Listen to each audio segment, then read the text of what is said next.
Happy to see you all. So good. Okay, people. All right. So, okay. So why don't we just start with what all our, the Tibetans tell us is our motivation. We might nothing say that sometimes. We might just say the meaning of it for us is what's our purpose? What's our goal? Which is sort of a good point. What's your goal? Where are you going? What are you doing? Why are you here? So we think, let's just use this, let's have this kind of big aspiration as our goal, this one of bodhicitta, there's a marvelous aspiration to be a benefit to others and to never give up perfecting ourselves so that we're qualified to do that for as long as time exists, this brave attitude of the bodhisattva, why not? So we think we're going to listen to these words coming from Lama Yeshe, Lama Zopa Rinpoche, based on this book of his, published by Wisdom, as David mentioned. And I'm familiar with it only because I had the good fortune to put it together, to edit it. So his words. So, and the reason to listen, there's two things really. A bird needs two wings, doesn't it? It needs wisdom and compassion. So we think in order to develop our own clarity, our own goodness, get rid of our own nonsense, this is the wisdom wing, we listen to take this advice into practice, to do it so that we can become this marvelous person we can become, so that on the other hand, we can then naturally be a benefit to others. The compassion wing is the idea. So I like to say, even if 1% of it makes sense, great.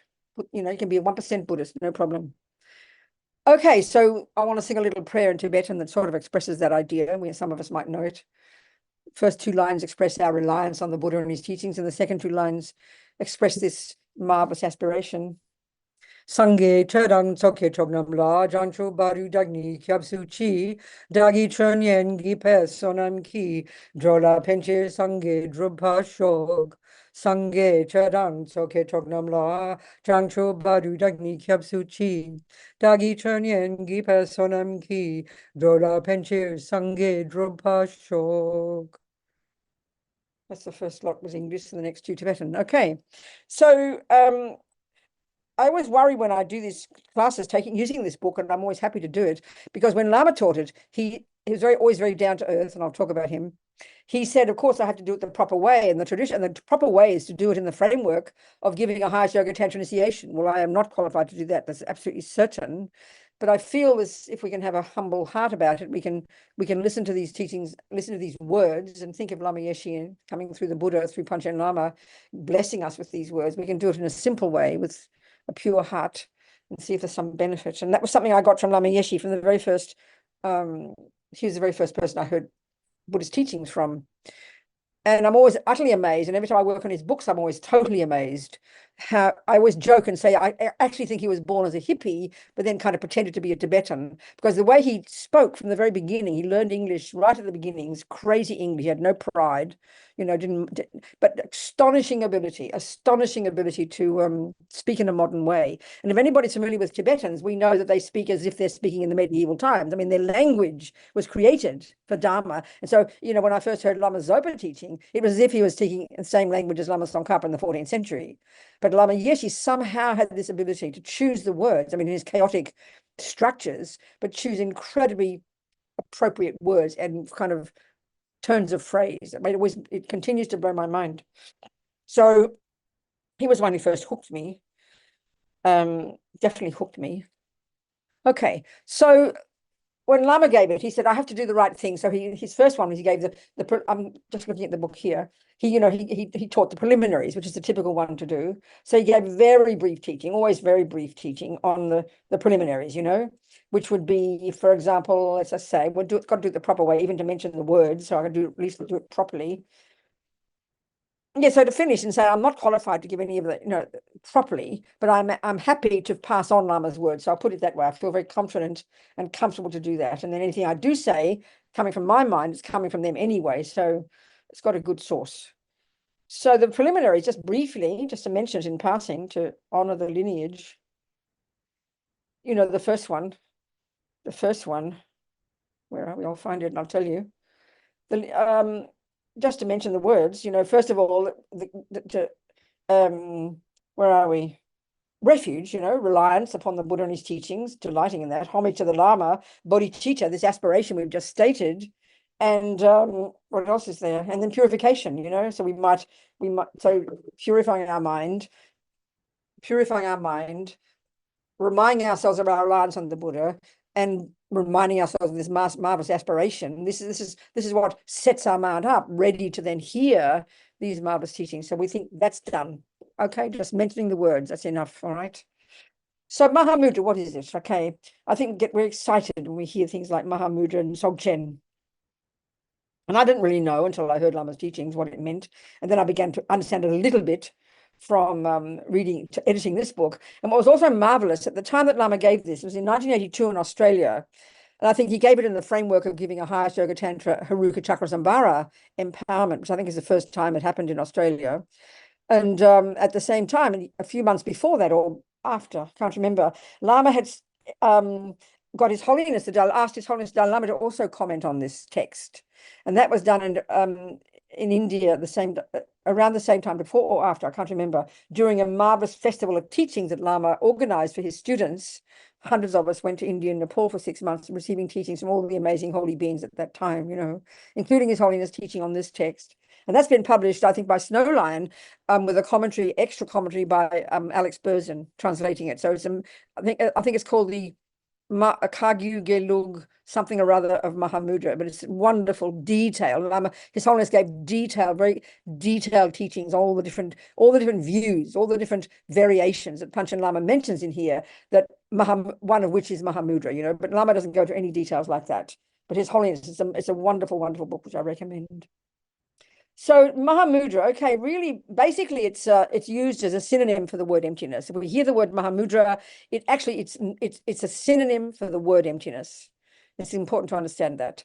So clearly, it doesn't mean that, but it means, I think it means like great seal. Lama talks about it. So basically, the fact that everything is existing within the fact of being empty. So it seals the very existence of everything. Everything has this ultimate nature of not having an intrinsic nature. That's the way to put it, isn't it? Mahamudra is referring to that fact, that everything that exists, by definition, exists by not having an intrinsic character, and in fact exists because it is empty of that. I mean, these are the words, these kind of abstract words. And I think it's important to kind of unpack these words, which we'll do.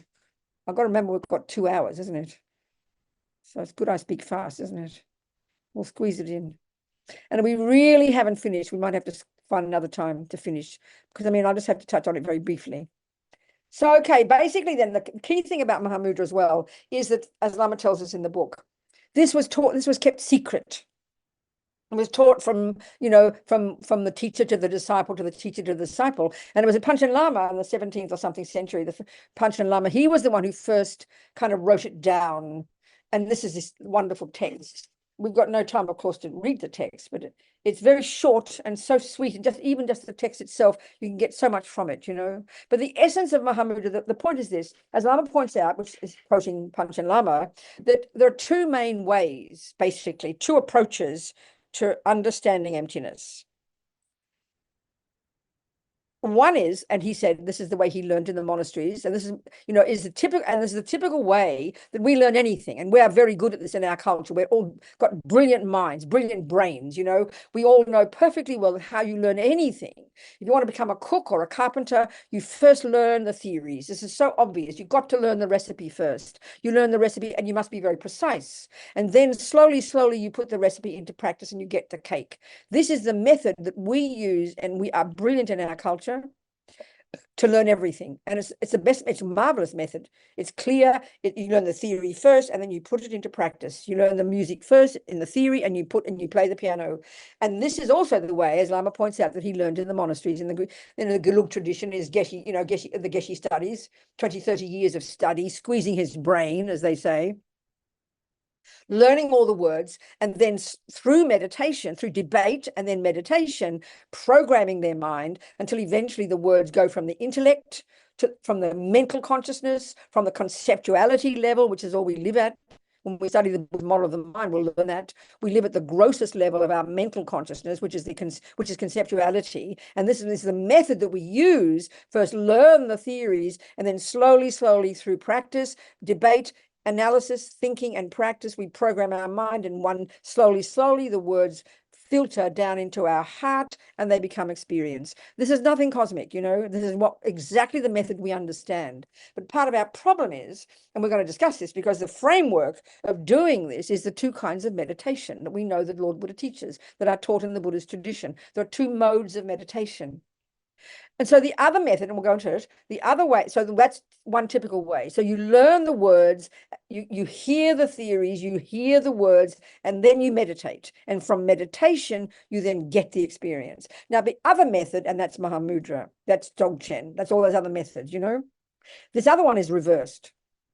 And it seems so simple. As Lama says, you know, we get very excited when we hear this method because there's no theory, no dogma, no philosophy, no words, no this, no that. You just sit down and you meditate, baby. And we go, wow, how exciting. I don't have to do prostrations. I don't have to do this. We get so happy, you know, but I want to really explain what this means. But so this sounds easy, but in reality, think like this, you know, and I think this is exactly the good analogy. Learning music, you sit down, you learn the theories, and look at classical music. Western classical music is incredibly sophisticated theoretically, unbelievably sophisticated. So you sit and you squeeze your brain, you learn the theories, and then you slowly, but listening, thinking, and these are the three methods. You first listen, you think about it, and then you meditate. You listen, you think about it, and you meditate. Well, you listen to those words, you think it through to make it coherent in your head, and then you put your fingers on the piano, and slowly, slowly, you have the experience of music. We understand this totally. That's the classical method. But now listen to this method, and this is where it really is actually far more advanced. That's the first method. And the second method, the Mahamudra method, so-called, would be you don't learn the theory, you go straight to the piano and you try to intuit Bach and Mozart. Listen to how hard that is. That's Mahamudra. In other words, you go straight to the cushion, you have no words, you go straight to the cushion, and you take these two modes of meditation, which we'll discuss, and you get the experience of emptiness, and then you can put the words to it. So in fact, it sounds delicious, but my sense is that the only person who's qualified to do this is the irony, the only person who's really qualified to get something from that is a person who's done the first lot anyway first. So we can deduce, maybe we come into this life, some people we say are more intuitive, you know. I always joke and say this more than Nyingmapa style, you know. Some people who kind of go straight to meditation, or the Kagyu, you know, go straight to meditation and get an experience. But then we sort of talk about the Gelugpas, as Lama Yeshe puts it, who we squeeze our brains, right? You do the theoretical one first. So the reality is we need both. But it depends on where you're at your time in your life, or even in this life where you're at from your past life work, what one suits you. You know, but we finally need to do both in the end, I think. But this is the difference between the two methods. One is you squeeze your brain first, and then gradually you make those concepts become experiential. Or the other one is you go straight to meditation and you follow the instructions, and we're going to go through this, and you get the taste of emptiness. But in the end, let's do both. This is the idea, you know, really. Because sometimes we can say, oh, I'm not an intellectual, I don't want theory, I just want meditation. But it's sort of like saying, oh, I don't want to listen to Bach's theories, I just want to go and play it. Well, go try, okay? Put your fingers on the piano and see how far you get. That's incredibly sophisticated. And that actually is the point is the greatest yogis, those who had done the work in the past, they were the ones who were able to get the results of Mahamudra. So Milarepa is a perfect example. I mean, Lama Yeshe quotes him all the time, you know. He's renowned, we know, for no study. He had no study, no theory, no anything, but he got the experience. But we can deduce logically, if we have the view of karma, which is Lord Buddha's view, that you don't come into this life like a blank slate. You know, let's just take this view. You come into this life programmed with your past. So obviously Milarepa came into this life programmed with pretty intense knowledge. I always think about those little children you watch on YouTube, you know, who play Bach. I remember one guy, little Russian boy, he's now about 10, I think, but I kind of watched him when he was about 3 or 4 playing Bach. You can't believe your eyes. You think someone's photoshopped YouTube, you know. I remember I played over the phone, I played him playing to one of my friends who's a composer in another country, and he heard an adult playing Bach, but this little boy was like 3 or 4. So clearly, where does this come from? Of course, in the West, we mystified, wow, where's it come from? Well, honey child, he's practiced before. It's hardly rocket science. So my feeling is that's Milarepa. You know, he's done the work in the past. It's all there. He sits down on his bottom and he gets the experience. So how wonderful, how wonderful. But don't mystify it, people. Don't mystify it like special wow, you know. It's a just another method taught by all our lineage lamas of how to get the understanding of emptiness, you know. So the two, okay, look at the two modes of meditation. It's very clear in Buddhism, it's very clear. But the trouble is, like always in the West, because we don't use this terminology, we understand the process I'm about to describe. We understand it very well, but we don't use this terminology, so we mystify it. We do this all, when we love to mystify spiritual. As soon as something's labeled spiritual, we lose the plot, you know? Oh, I've just lost you. Where are you? Oh, no, here you go. Sorry. Okay, so let's look at the two modes of meditation, okay? The first one we know, and that they're both labeled in terms of the result. So the first one we know is called calm abiding, which is the name of the result of practicing single-pointed concentration. You get this level of samadhi, concentration.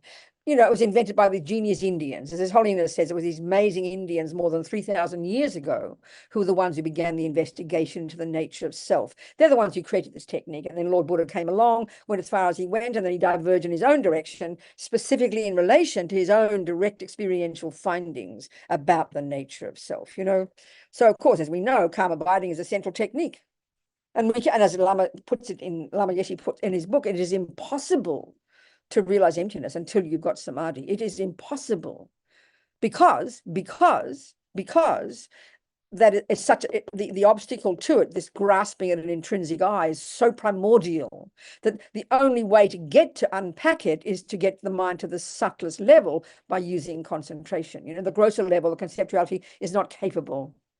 So the first mode of meditation is you've got to get some concentration. So why do you need concentration? Well, you know, we need it for anything. You can't make a cake if you can't focus. You can't do anything properly if you can't concentrate. But a crucial point I want to make here is, you know, if we understand the Buddhist model of the mind, which we study, if we study this text called Lorig, this model of the mind, you know, we know there are three categories of states of mind. This is a crucial point I want to make. Is that they've got negative or neurotic or deluded, or, you know, I mean, I point out in this book that Lama Yeshe's got like 20 synonyms. He's made up his own terms for the neuroses, for the delusions, for the afflictions, for all the neurotic states of mind that are the source of our pain, the source of our suffering. So these got those states of mind, which we're trying to get rid of. Then we've got the virtues, the goodness, the virtues, the positive states of mind, wisdom, clarity, kindness, love, compassion. But the third category are interesting. I like to call them the mechanics of our mind. And the crucial point here is the state of mind called concentration, the state of mind called mindfulness, which is a very popular word in the world. We really make a mistake in thinking that these in their nature are virtue. They're not. They're in this third category of states of mind. They're not. They're categorized as being neither negative or non-virtuous, nor positive or virtuous. And these are crucial states of mind if you want to understand Buddhist psychology. They're not moralistic. They're not kind of punitive, but they're really important qualities about the states of mind. There are some that are neurotic, delusional, disturbing, distressing, that are the source of our pain, and there are some that are valid and reasonable and positive and virtuous. That's a very practical kind of terminology. So this third lot are neither of those, but nevertheless they are vital states of mind. So one of them is called concentration. One of them is called, you know, vigilance. One is called, another term for that is alertness, which is used in meditation. Another one is called discrimination, which is an ability every second to discriminate between this and that. These are vital states of mind. And then, but mindfulness, I mean, Lama Yeshe calls it memory. It's not this, you know, the way it's described, there are 27 varieties of it. People talk about it as a state of being. It's not like that. It's one part of your mind that's vital in concentration meditation, that plays the role of enabling you to not forget what you're doing moment by moment. And as in the definition of it, it leads to concentration. Eventually, as you know, if you go through the 9 stages of developing single-pointed concentration, eventually you perfect mindfulness and you no longer need to apply it. So it's not some feeling, it's not some kind of emotion, it's not some kind of virtue. As Lama Zopa points out, thieves need mindfulness. So don't get kind of holy about it. It's not forgetfulness, actually, and it's a vital state of mind that you need, and you will never get concentration until you first get this ability to keep your mind on track, not forgetting what you're doing. So okay, so it's important to remember those words. Okay, so if you sit on your bottom and you watch your breath thinking that you're being holy, no, you're not. thieves need mindfulness, monkeys need mindfulness, murderers need mindfulness. So don't get carried away. What makes your actions virtuous or useful or spiritual is your motivation, your wisdom, your wish to get out of suffering, your wish to help others. That's what makes it virtuous. We've got to remember that. And this is a very technical, reasonable point. It's just the same as if you give money to your boyfriend because he's rich and you just want him to love you, but your motivation's lousy, you might give him $20. It's not a virtuous action because your motivation is not virtuous. So the same with sitting on your bottom watching your breath. It's not virtuous. Don't get all carried away. Monkeys need it. Dogs need it. Murderers need it. But make it virtuous by your reason for doing it. So to sort your mind out, get less neurotic and be of benefit to others. Then your action becomes useful. That's so important to remember. And this is not just holy. It's not Buddhism talking. This is practical. We understand it. So the two modes of meditation, okay? One is this technique that the genius Indians invented, the Hindus. It's an ability to train the mind to go beyond the grosser levels that we only function at, and that we only posit as existing in modern neuroscience, And so that's why we have to understand the nature of the way the mind works, because the mind is what we're dealing with in Mahamudra. So there's two ways the mind functions. One is the way the mind works, which includes sensory and mental. And then within the mental consciousness, which is where the workshop is, as Lama Yeshe puts it, Lama Zopa puts it, the workshop is in our mental consciousness, with all the thoughts and feelings and emotions and unconscious and subconscious. That's the workshop. That's the mental consciousness. Now that's got two ways it functions. One is called the one we're trying to get to by utilizing single point of concentration, which is what we're trying to get to in Mahamudra, which is the really powerful level of mind, is non-conceptual. It's called direct perception. And we don't really have an equivalent in our lives, and we don't have an equivalent in modern psychology. It's only these genius Indians who are able to plumb the depths of the mind, and then Lord Buddha used this to go beyond the level that we live at, which is conceptuality. So we live at the level of conceptuality, even including our emotions and anger and love and compassion. They're all expressed at the level of conceptuality, which is the grossest level of our mind, the tip of the iceberg. And what we're trying to do in single point of concentration is go beyond that, beyond conceptual, to a more subtle level. And that's what we're training to do in the first level, to get concentration. So the degree to which we get our concentration, if you have okay, I want to get to the two ways, the two methods we use, the two ways we can use these two modes of meditation. One in the classical approach, which I was mentioned before, that Lama Yeshe said spent his life doing in the monasteries, and the other is the Mahamudra approach. I guess we'll get to it. So they're both using the two modes of meditation. So in each case, you've got to start with some concentration. You've got to focus the mind.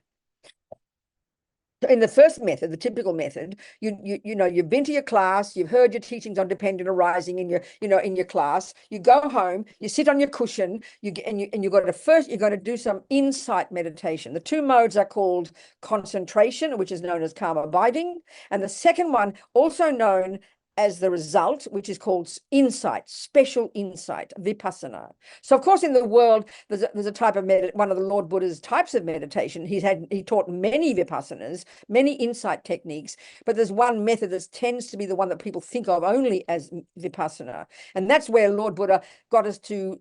Using our concentration in the first mode, you get some concentration, and then you do your insight one. And what you're doing is you're then going to be scanning. I mean, I've never done this technique. I think it's this way. You're scanning the sensations of your body. And what he wants us to get insight into is not our body. I think it's a big mistake in the West. We're so addicted to our bodies, We have a lovely feeling. We think we had a good meditation. It's just ridiculous. Buddha's reason to get us in this Vipassana technique, the first one, I'm not discussing it here, is to using your concentration first. You do some concentration, and then you go to this one, and you will then be noticing, paying attention to the sensations of your body. And what he wants us to get insight into is impermanence. That's his method. But that's not what we're discussing here. The insight we want to get into here is into emptiness, which clearly is more subtle. So the two modes of meditation, one in both methods, squeeze your brain first and then meditate, or meditate and then get the meaning after. The first one, you sit down, you get some concentration. You've been to your class that day, you've heard the dependent arising teachings, and dependent arising is the king of logics to prove emptiness. And you go to your cushion, you sit down, and you first get some focus. You train to the degree that you've got it. Now, maybe you've been using your breath to get the concentration, maybe you're something else, but you do your concentration. So then the degree to which you've accomplished any of that concentration, it might be little, it doesn't matter, you then stop the concentration on the breath, and you go to the second mode. And now what you're going to do is you're going to try to get some insight into the particular topic. In this case would be your emptiness, using the logic of dependent arising. So basically, this is how we learn anything. And I want to really explain this, because we, again, fantasize the concept here. The method used to get insight in this meditation is called analytical meditation. And we get so confused because we're so addicted to the word meditation, really just referring to concentration. No, the term in Tibetan it actually translates as to familiarize, to become familiar with something, to practice. That's the meaning of the word gom in Tibetan for meditation. So, okay, let's just use a simple example in our ordinary life, how we use these two modes all the time. Don't fantasize. You're learning music. So you go to school, you hear all the theories, you squeeze your brain, you've written it all down, you go home. And no, even more simple. Sorry, you've just learned 1 + 1 is 2. You've never heard it before. It's a concept.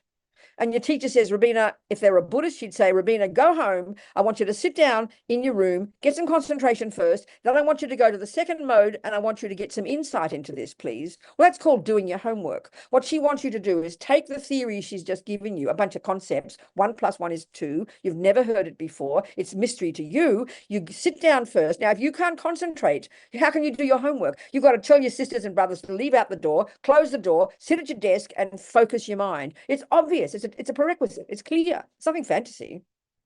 You've got to get some focus first. Now you're going to do the actual work of getting insight into this concept she just taught you. 1 + 1 is 2. Well, you're going to get insight into the concept that, that the cause and effect is a logical reason to prove emptiness. It's the same principle. You've got to get focus first. You've got to get some concentration first. Then you use that focused mind in the second mode, and that's where the real work happens, So in terms of 1 + 1 is 2, this is the point now.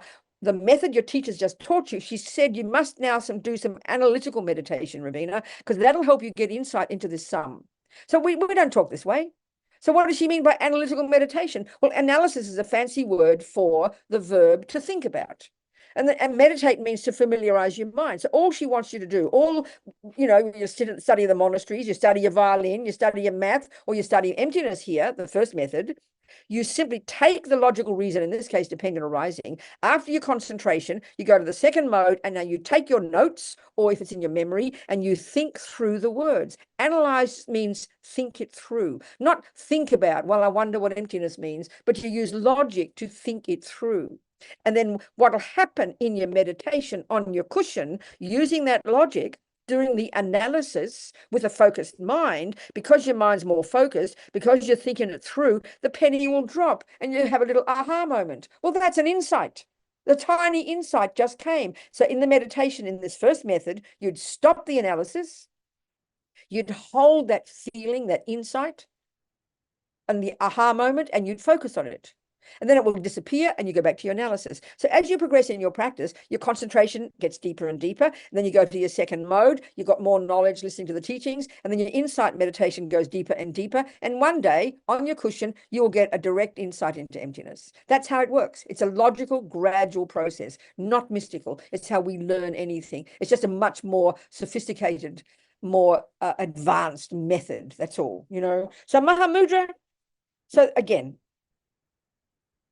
we've still got 90 minutes. We're okay. Okay. So we've got 2 modes of meditation in both methods. The Mahamudra style, which we haven't done yet, but in the typical first one. Squeeze your brain first, learn the theories, go and do the practice, So here, concentration is a necessary. It's practical.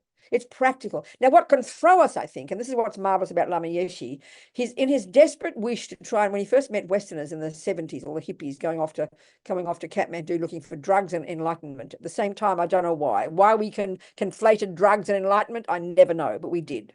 So anyway, they all want Westerners dying for happiness and dying for enlightenment and drugs. Lama he tried in his amazing way, tried to mainly could see the self-pity, the hopelessness and the self-loathing of young West. I mean, nothing's changed. And so he tried to lift us, always tried to lift us. And he was able somehow to extract the essence from Tantra, as well as these kind of methods, to make them simple, for our minds. It was so incredibly kind of him. So he'd always tried to lift us up. So in this book, the chapter, the benefits of Samadhi are incredible. So typically how they teach the process of achieving calm abiding, it's described in 9 stages. You've got to cultivate, first of all, this, and you get some mindfulness, and then eventually this, and eventually that, and eventually this. It's all very technical. But Lama, in his kindness, he tries to convey some of the qualities that you would have, even having some concentration. It's like totally amazing. And his main reason is to show us how astonishing our minds are. Not the brain, not discussing the brain at all, that's the point. How absolutely astonishing the potential for our minds, even just temporarily, to be less neurotic and more happy, more blissful. It's extraordinary how he talks, So it should give us courage. So one of the obstacles to this is you get so carried away with just the benefits of concentration, you forget all about anything else, because the benefits of concentration are pretty outrageous. And this is where the Hindus, they went as far as they could go based on Samadhi. And they thought that was liberation. I mean, Lord Buddha went further. He suggested they didn't cut all the root yet, of the delusions. So, I mean, the results of concentration are pretty intense, but don't confuse them with liberation. That's the biggest mistake. And so concentration is simply a tool. It's got its own incredible benefits, but it's a tool that we need to use in order to get insight into reality, so we can quit samsara altogether, So we can easily get carried away with concentration meditation, no question. So the first method, you listen to the teachings. This is the first method Lama Yeshe talked about in the monasteries. You listen to your teachings. He'd go home. He'd have little debates with his roommates, and they'd sit on their cushions, and they would then do to the degree of any concentration they've accomplished. They would do that. They'd stop the concentration on whatever it was they used, maybe the breath. They probably didn't do that much. Then they go to the second mode, and this is now the goal is to get insight. And here it's called special insight, not insight into impermanence, not insight into karma, not insight into bodhicitta. The same methodology applies to all the stages that we have to get insight into. Here it's special insight, which refers to emptiness, the one that cuts the root of all the nonsense. So the second mode in the second kind of meditation, in this first method, using concentration and meditation, the two, concentration, insight, you then take what you've learned that day, the words on dependent arising. You've got some concentration in you're sitting on your cushion. You stop the concentration, you go to the second mode, and then you take the words you've learned and you think them through logically. Well, is that not how you learn math? Is that not how you learn violin theory? Is that not how you learn a recipe? Don't mystify it. It's exactly the same here. You squeeze your brain on your cushion with some focus. You then think through those words. And because your mind's more focused, and you're thinking through logically, arguing with ego's ridiculous misconceptions, you'll get some insights. The penny will drop. You hold the insight, you focus as long as you can on the insight, and then when it wavers, you go back to the analysis. That's the classical method of learning to realize emptiness. The key to success is your concentration. The deeper that goes, the more subtle your analysis, and the deeper the insight, until eventually one day the penny will drop completely, and for the first time ever since beginningless time, you will have an absolute certainty. You will see nakedly that intrinsic I that you have believed in since beginningless time has never, doesn't, and could never exist. That's your first moment of non-conceptual direct insight into the reality of emptiness. And that's the classic method, using the two modes of meditation. So that's fine, one step at a time. It's a process. So what's the Mahamudra approach? But before we go further, I'd like to ask me some questions to clarify what we've discussed so far. I'm feeling this. Anyway, are there any questions? Because I've said a lot already, and I say it quickly, and I probably have confused you. So are there any kind at all? Any kind of question? Based what Nikita's got a question. He's got his hands up. Go, Nikita. What, sweetheart? Unmute, babe. Let him unmute. Yeah. Go. Talk to me.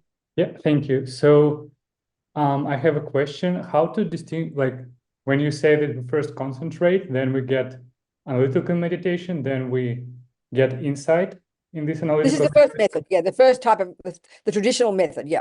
And the question is, once I get insight, I hold my mind on it, but what I'm holding on, is it like this right understanding I'm holding on my mind, I mean, or basically, what will happen, simply speaking, you like you and that's why I want to use ordinary examples. You're thinking through the theories that you've learned in your violin music or your cooking, and at some point when you're sitting there quietly thinking it through, and a feeling for it comes, an aha moment, you catch it.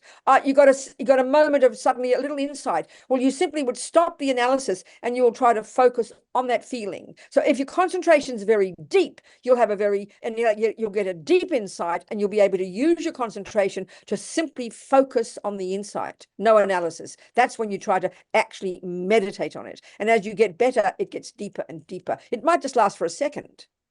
And you focus, you hold it, you focus on that. You stop the analysis and you use your concentration to just focus on that. And that's what eventually, when you get non-conceptual, is what you're going to be able to do. Do you understand my point, Nikita? Yeah, I hope so. So I focus like on this feeling of, yeah, I got it, You but catch not it, you focus, as long as it holds, but you don't force it. If you haven't got very strong concentration, and most of us haven't, it won't last very long. But as you keep doing it every day, you get a little bit deeper, a little bit deeper. Every time you hear the words, it strengthens the insight. And every time you sit on the cushion, it strengthens the meaning of the words for you. So it grows, Do you understand? Oh, yes, yes. I just Good, struggle for a moment, but yes, makes much sense. Yeah, try to keep it simple, the meaning of it, like yourself, if you got a problem and you're thinking through your problem, and then you suddenly go, oh yeah, that's interesting, I got insight into my problem, when it becomes an experience, not just theory, a moment. And the clearer we are with thinking, the more reasonable, the deeper the insight of it will be. It's an ordinary experience we can have every day, so don't mystify. But here, of course, it's more subtle. How we communicate. You just catch it briefly, And the deeper your concentration, the deeper the insight, the longer you can focus on it, obviously. Thank you. Okay, Nikita. What else, people? And this is what happens just listening to teachings. I mean, as we're listening to the words, we can get an insight. I can see that myself having to speak this stuff. One day I'll say these words, and then tomorrow I'll say them. I'll go, oh, that's interesting. And I got it a bit deeper myself, So this is where I remember when I studied philosophy with my philosophy teacher, Geshe Tekchok. He said, we must never forget, because sometimes we can poo-hoo all the concepts, But he said, conceptual thinking is a stepping stone. This is in this first method. This is not the Mahamudra method. But conceptual thinking is a stepping stone to the experience. And the thing is, I keep repeating, this is our methodology in the West. We are geniuses at it. We are brilliant at it. And we know the clearer you're thinking about the theory is, the more powerful you can become as a musician or a cook. It's exactly the same here, Any questions before we go to the Mahamudra style? Okay, so the Mahamudra way, speaking simply, is you sit down to concentrate. The methods are the same. The two modes of meditation, exactly the same. You've got concentration and you have insight. So this is the difference. This is a simple explanation of the difference. Simple, okay? One, you sit down to concentrate. Now here, the point is this. The object of concentration, I want to go into this word object first. Mind is always referred to as subject. The subject, and at always any level of mind, whether it's I consciousness, whether it's the wish to kill, whether it's a thought of love, whether it's any moment of any state of mind, by definition, that moment of mind has an object, that is something it is cognizing. The definition of mind, and it's mentioned in here in the text, Panchen Lama, is that which is clear, meaning not physical. It doesn't have any fantasy idea. It means not physical. And then the second part tells you its job. A definition has two parts. Always, it's like this. What's this, mummy? I'll say. Well, she'll say it's a thermos. And I'll say, well, what is it? And she'll give me the definition. The first part tells you its conventional characteristics. It is that which is this flat-bottomed metal container. So I can see that. That's just the first part of the definition. The second part, and this is crucial, is what does it do? What is its meaning? What is its function? And this is vital in order to understand emptiness. Because conventionally, we have to understand what something is first, and then we have to prove how it doesn't exist from its own side. So you first have to be clear about what something is. So the mind, which is the object of Mahamudra meditation, is that which is clear, meaning not physical, or sometimes they say it's luminous. Don't get all excited. It's got some capacity, you know, it's not physical. This is the crucial point. And then the second part tells you the job of our mind. This is massively important if you look from the Buddhist perspective.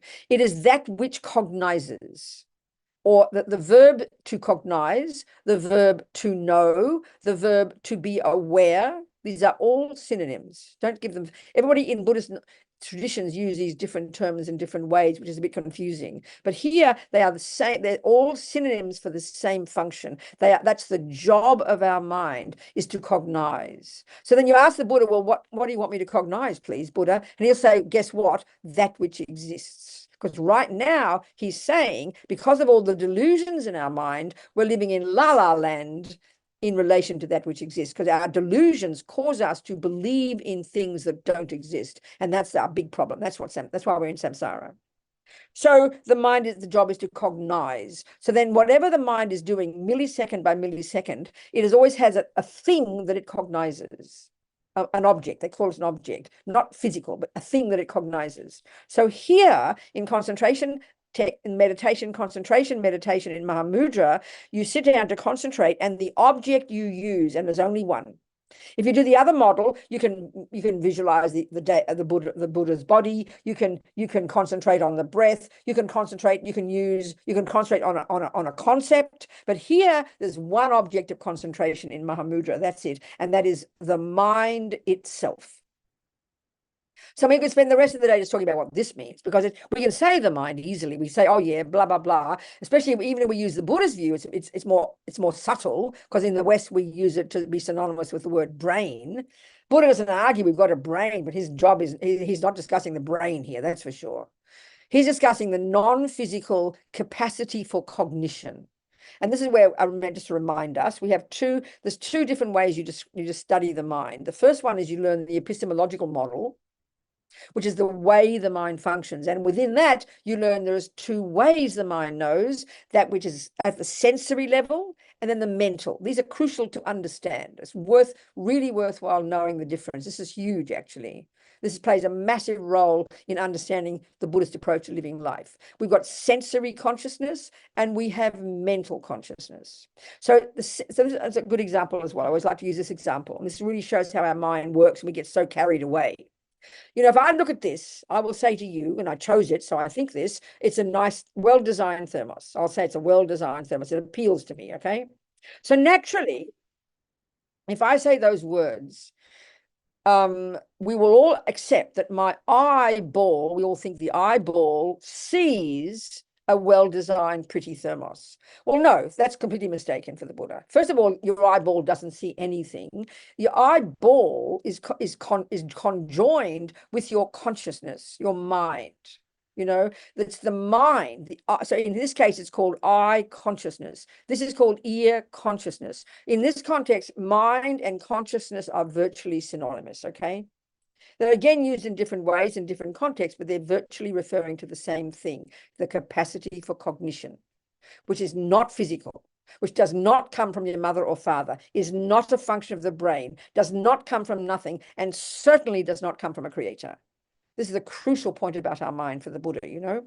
So our mind, this capacity for cognition, this particular part here is called eye consciousness. So eye consciousness, the 5 sense consciousnesses are actually like dumb animals with respect to animals. They are profoundly limited in their capacity for cognition. But because we're all, as Lama Yeshe puts it, we all make the body the boss. We're so addicted to our bodies, we live in our sensory experiences, don't we? We wake up in the morning and the first thing we are cognizing is the objects of the 5 senses, you know, the touch of the carpet on our feet, the things in front of our eyes, the sounds. And because we're so addicted to our body and therefore our sensory experiences and therefore the objects of the senses, which is the outside world, we live at that level. We don't even pay attention to the mental. So we think the body's the boss. So what happens is we think I'm seeing with my eyes a very pretty thermos. Well, no, you're not, because the eye consciousness can only cognize 2 things, shape and color, and that's it, shape and color. Ear conscious can only cognize sound. The 5 senses are the same, but it should be very shocking to us, because what happens is this. So what happens is my eye consciousness goes here, And in a millionth of a second, I will say to you, I am seeing a very nice thermos. Well, no, I'm not. My eye consciousness doesn't have the capability. So what happens? Which part of my mind is cognizing a nicely designed thermos? My mental consciousness. So it's not kidding. Quick, the millisecond my eyes go here, my mental consciousness is accessed. And that's where the workshop is. That's where the billions of thoughts and feelings and emotions and unconscious and subconscious instinct, all of this whole spectrum of billions of stuff inside us, all from countless past lives, all stored there. Nothing goes astray. All our memories, all stored there. That is accessed in the millionth of a second, quicker than Google. I'm not kidding. And out of my mouth will come, what a pretty thermos. Well, that's a concept, people. That's a thought. It's a concept. It's a viewpoint, an idea, an opinion. And this is how we live our lives. We open our eyes and we think we see a beautiful sunset. We think we hear a lovely sound. No, that's all interpretation. It's all conceptual. It's quite shocking, and it's very humbling. But this is the way our mind works every day. So we need to distinguish between sensory and mental. This is massive, and this is definitely important in meditation. So, okay, the object of our concentration in the first mode of meditation in Mahamudra is simply the mind. And Lama talks about this. So so eventually, when we're really good at it, the object will be called, the object that we are cognizing is called the clarity of your mind. That is said to be the conventional nature of your mind. And that's actually pretty advanced. Most of us won't even get, unless we've got very good concentration, we won't actually experience that clarity, meaning the non-physicality of our mind.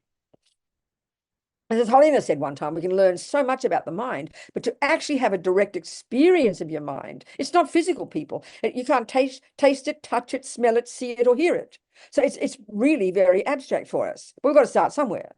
But to really have a direct experience of our mind is incredibly sophisticated. Only the greatest yogis, when we get some concentration.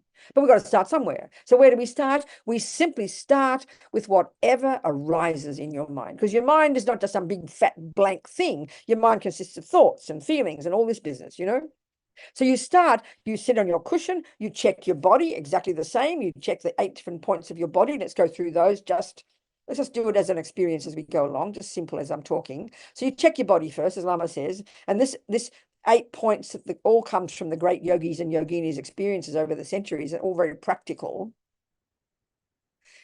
And again, because we get so caught up in our body, some people feel very comfortable in their bodies, and they can sit down with cross-legged with their eyes closed and say, I had a very nice meditation. Well, no, they didn't. They just had a nice feeling, and that's not meditation, okay? So don't be romantic about it. I'm happy if you sit comfortably, but it's not meditation. Believe me, it's called a nice feeling. I'm very pleased for you. But you also get nice feelings by having sex, much better, or by having an ice cream. So don't get holy, okay?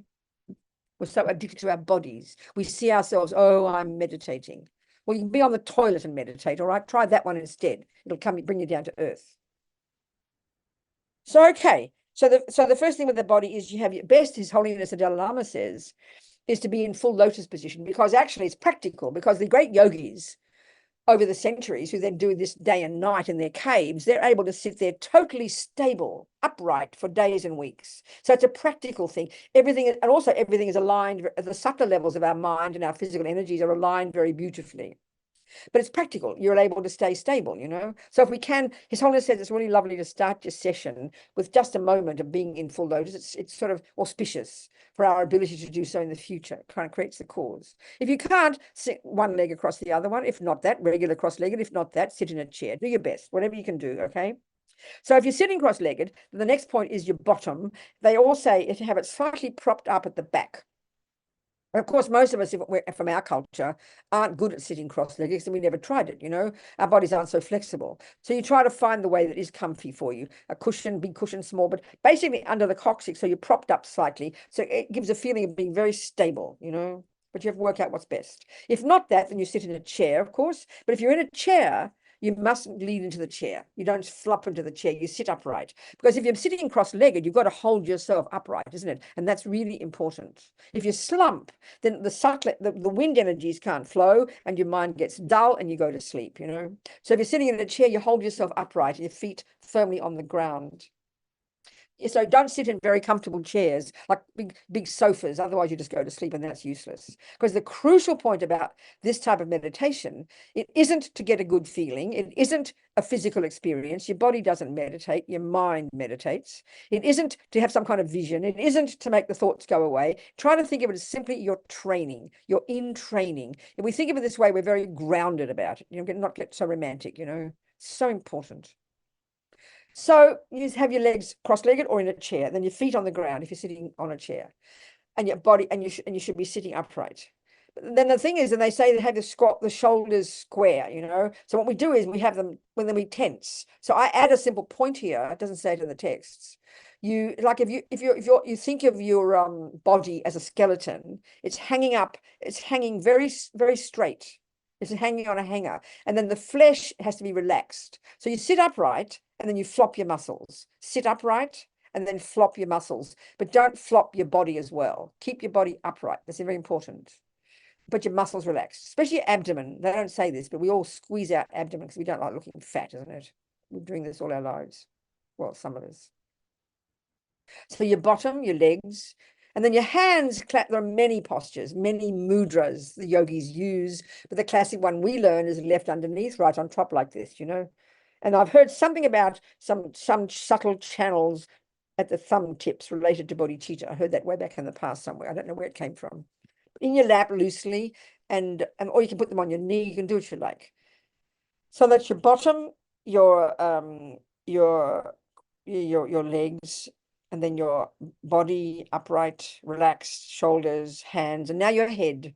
Several points. All this is from the experience of the yogis and yoginis, you know. So slightly tilted forward, not thrust back. This makes the mind more agitated. Slightly tilted forward, and then your jaw relaxed, lips slightly apart, and the tip of the tongue. This seems very odd, but this is from their experience as well. The tip of the tongue behind the top teeth, just near the palate. This apparently stops you from dribbling if you're going to be a serious meditator. Very practical. Lips slightly apart, tip of the tongue behind the top teeth, and then your eyes.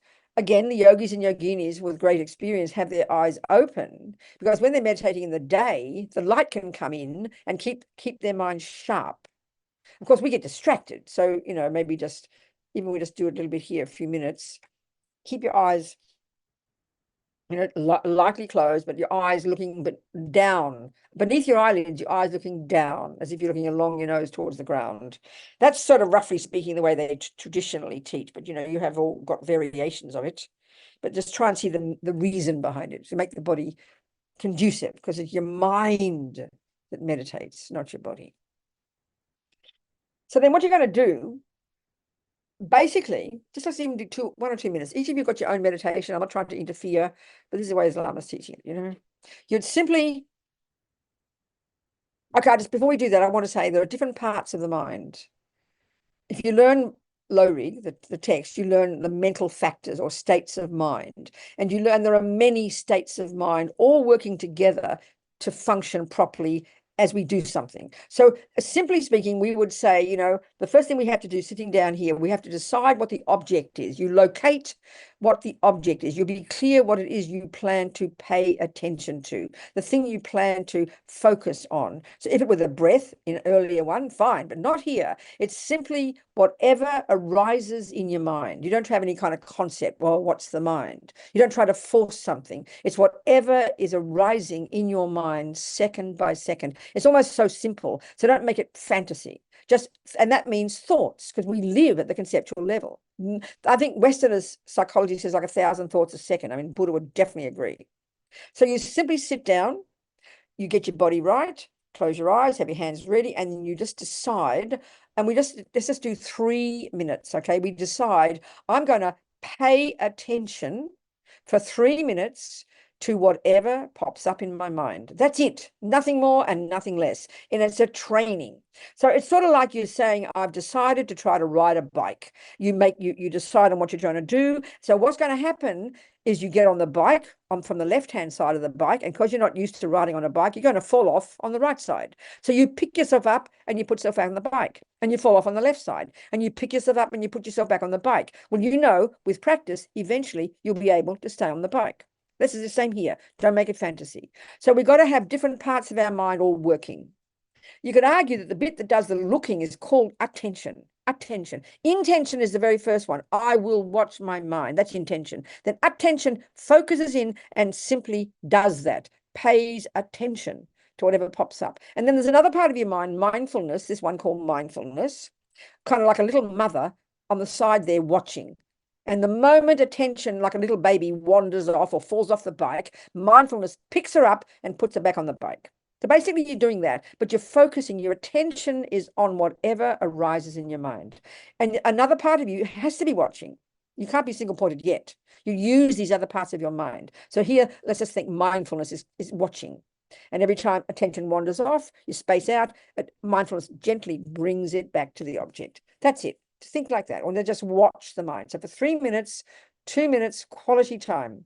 Lama Yeshe had us do a whole retreat one time during some teachings on something like this, and he made us do 5-minute sessions. And it's very good, I tell you. 5 minutes quality is far better than sitting there spacing out for 20 minutes, thinking you had a good meditation because you feel good. You've got to be really clear what you're trying to do, you know. So let's just be very simple. We sit down, check our body, just check your body, you know, note those different points, the bottom, your legs. If we're in a chair, sit upright, relax the muscles, flop the muscles, keep the body upright, shoulders relaxed but upright, head slightly tilted forward, chin tucked in, tip of the tongue behind the top teeth, lips slightly apart, eyes looking down. That's it. So just decide, intention, I will pay attention to my mind.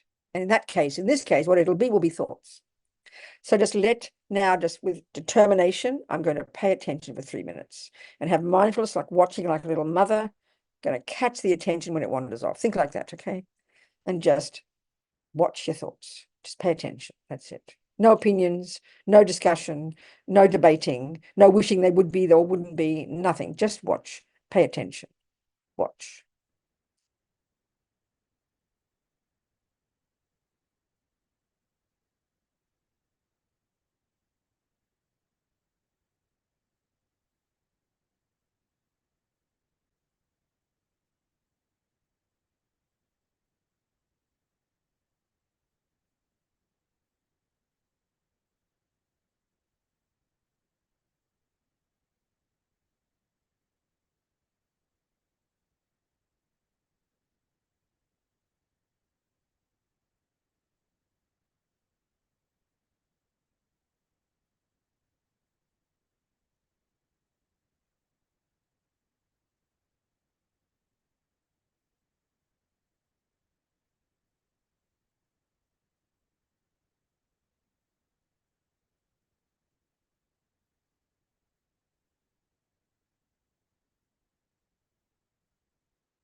Just pay attention, just to the thoughts. Let them come and go.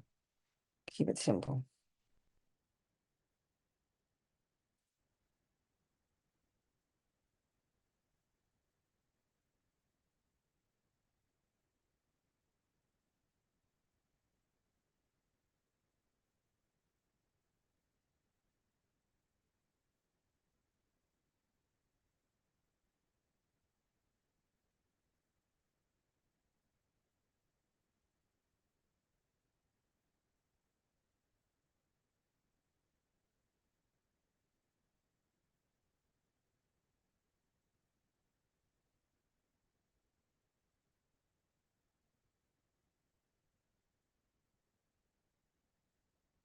Don't space out. Keep alert, sharp.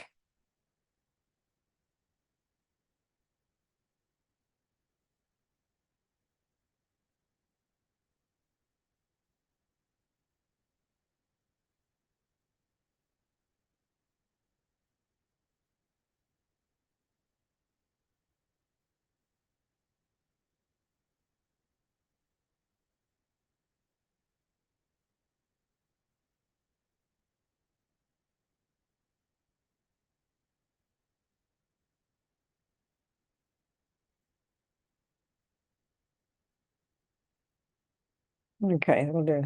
That's 2.5 minutes, okay? So if you think of it as training, not sort of like grasping for a nice experience, you know, just think of it as training.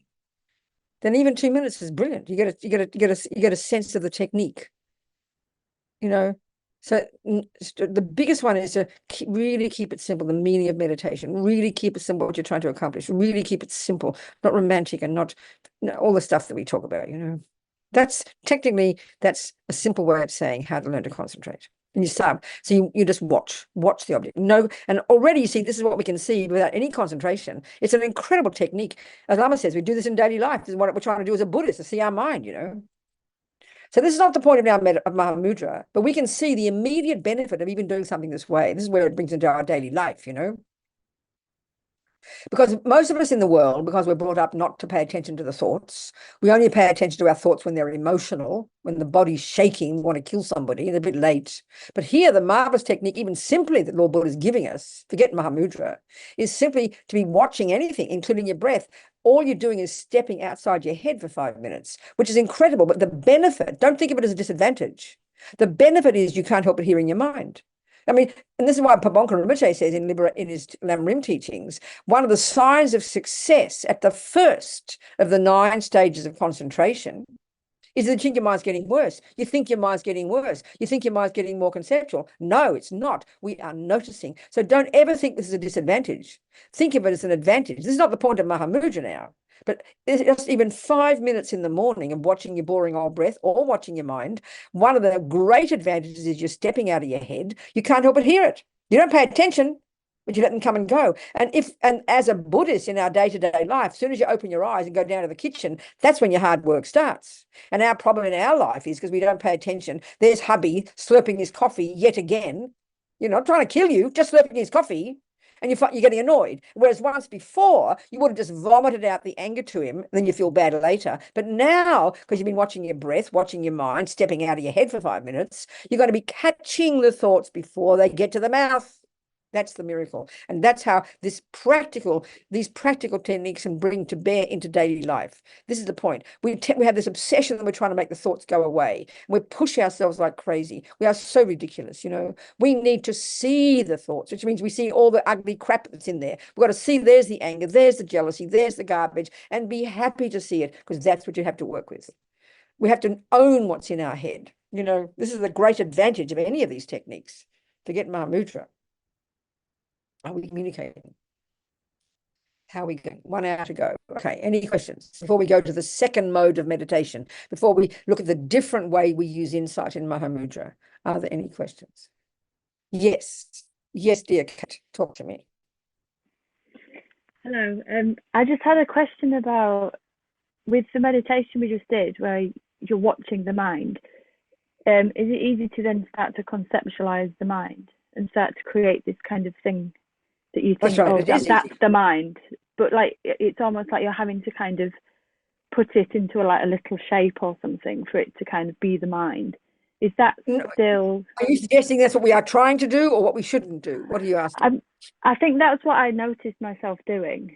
And we do that all the time. Yeah, full of concepts. All we're trying to do, Kate, it's as if, I think it's a simple analogy, it's as if you've got a whole bunch of crazy people outside your front door, all saying crazy things about Kate. Kate's this and Kate's that. And that's just our head. That's what our crazy delusions are doing in our head, because the main subject in our head is ourself, isn't it? So what happens is we get so caught up in those stories and we buy into them and we cry and we laugh. We just have to back away and just watch them, listen, no opinion. No opinion, no opinion. Be very objective. Just simply watch them come and watch them go. What keeps our mind going is the buying into them and the feeding into the conversation. But just leaving them alone, then inevitably, if we really practice, they will begin to become a bit more quiet.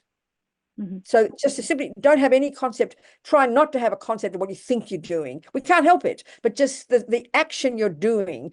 What am I trying to do? I'm paying attention to whatever pops up in my mind. That's the name of the task, and do our best to stick to that, and then keep refocusing when we wander off. You know, that's the best. And then that's it. That's all you're trying to do. And then that's it. Do you understand, Kate? Yeah. Thank you. Good. Yeah. Good. So, okay, what do you do then? How do you get to the insight mode? Remind ourselves of the first one, in the classical one. You listen to you go to your class, you listen to the words about dependent arising, you write it all down, or indeed 1 + 1 is 2. You go home, you sit on your chair, and your first step is to get some concentration.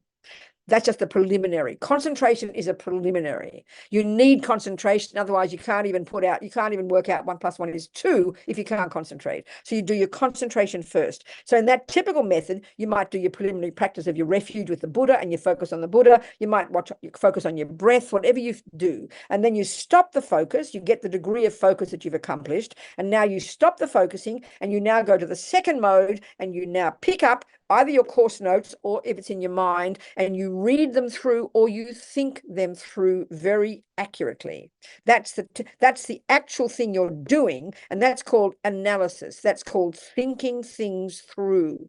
That's the method you're using, and that is the method that will then trigger an insight. It will trigger the insight. So the method you're using is thinking, and that thinking, because it's more deep, because you're focusing, will then trigger a moment, an aha moment. And then you stop the analysis, and you hold that aha moment to the degree that you can, and you focus on it.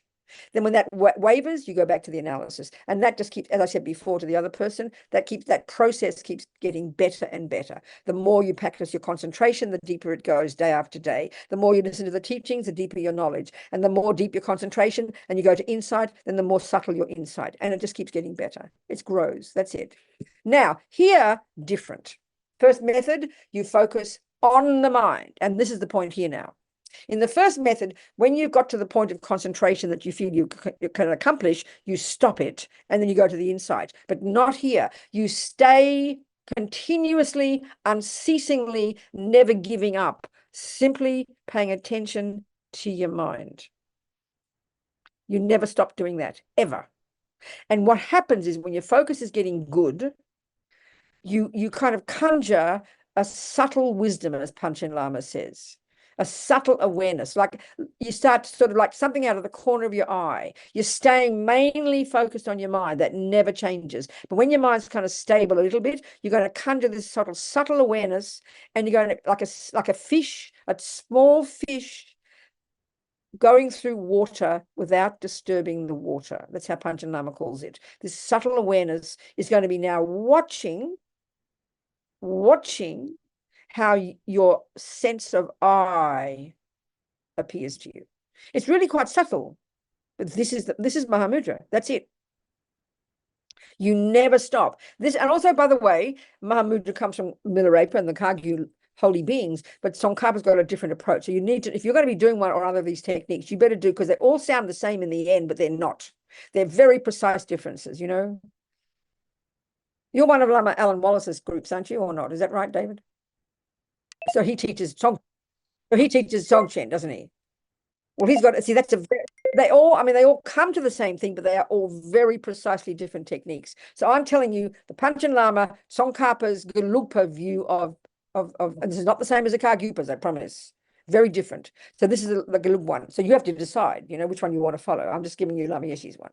So here, what you're going to do, one, you focus on the thoughts, the mind. And as you get better at that concentration, as it gets deeper, and eventually the object will then be called the clarity of your mind, which is much more subtle, which is said to be the conventional nature of your mind. You then, when your mind is stable like that, you come to this subtle awareness, like out of the corner of your eye, never wavering from focusing on the mind, never. And you're watching to catch how the feeling of I appears to you. That's it. That essentially is the technique. And as you get better and better, you're going to catch that feeling of I, and then you would focus on that. But you never waver from focusing on the mind. Lama Yeshe talks about it. I might just read some of his words, okay? It's very inspiring. So that's the technique. If you can hear that, if you have questions, then please ask me. Very simple. What you're trying to do.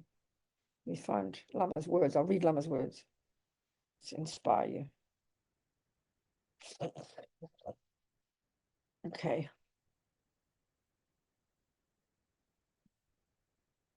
So one of the first meditations before you get to do this, they say bring your mind to a neutral state. There's a way of doing that. I didn't mention that. Doesn't matter. The book is here, and I really recommend you get the book. Meditation on your mind. So before meditating on Mahamudra, establish what exists and what doesn't. So seek the self and find Mahamudra. Now, before we do that, I think it's important just for this, I think it's important before we go further, I now want to talk about emptiness itself, okay? So this is using the non-Mahamudra method by talking about it, okay? But Lama does it too. He quotes Chandrakirti, he quotes Nagarjuna. There's a whole chapter in there. Before meditating on Mahamudra, establish what exists and what doesn't. So let's use some time now to squeeze our brain and think about the meaning of emptiness, okay? This is not Mahamudra now. This is the teachings, just the traditional teachings, okay? So now, what does it mean? Again, big problem for us is terminology, you know?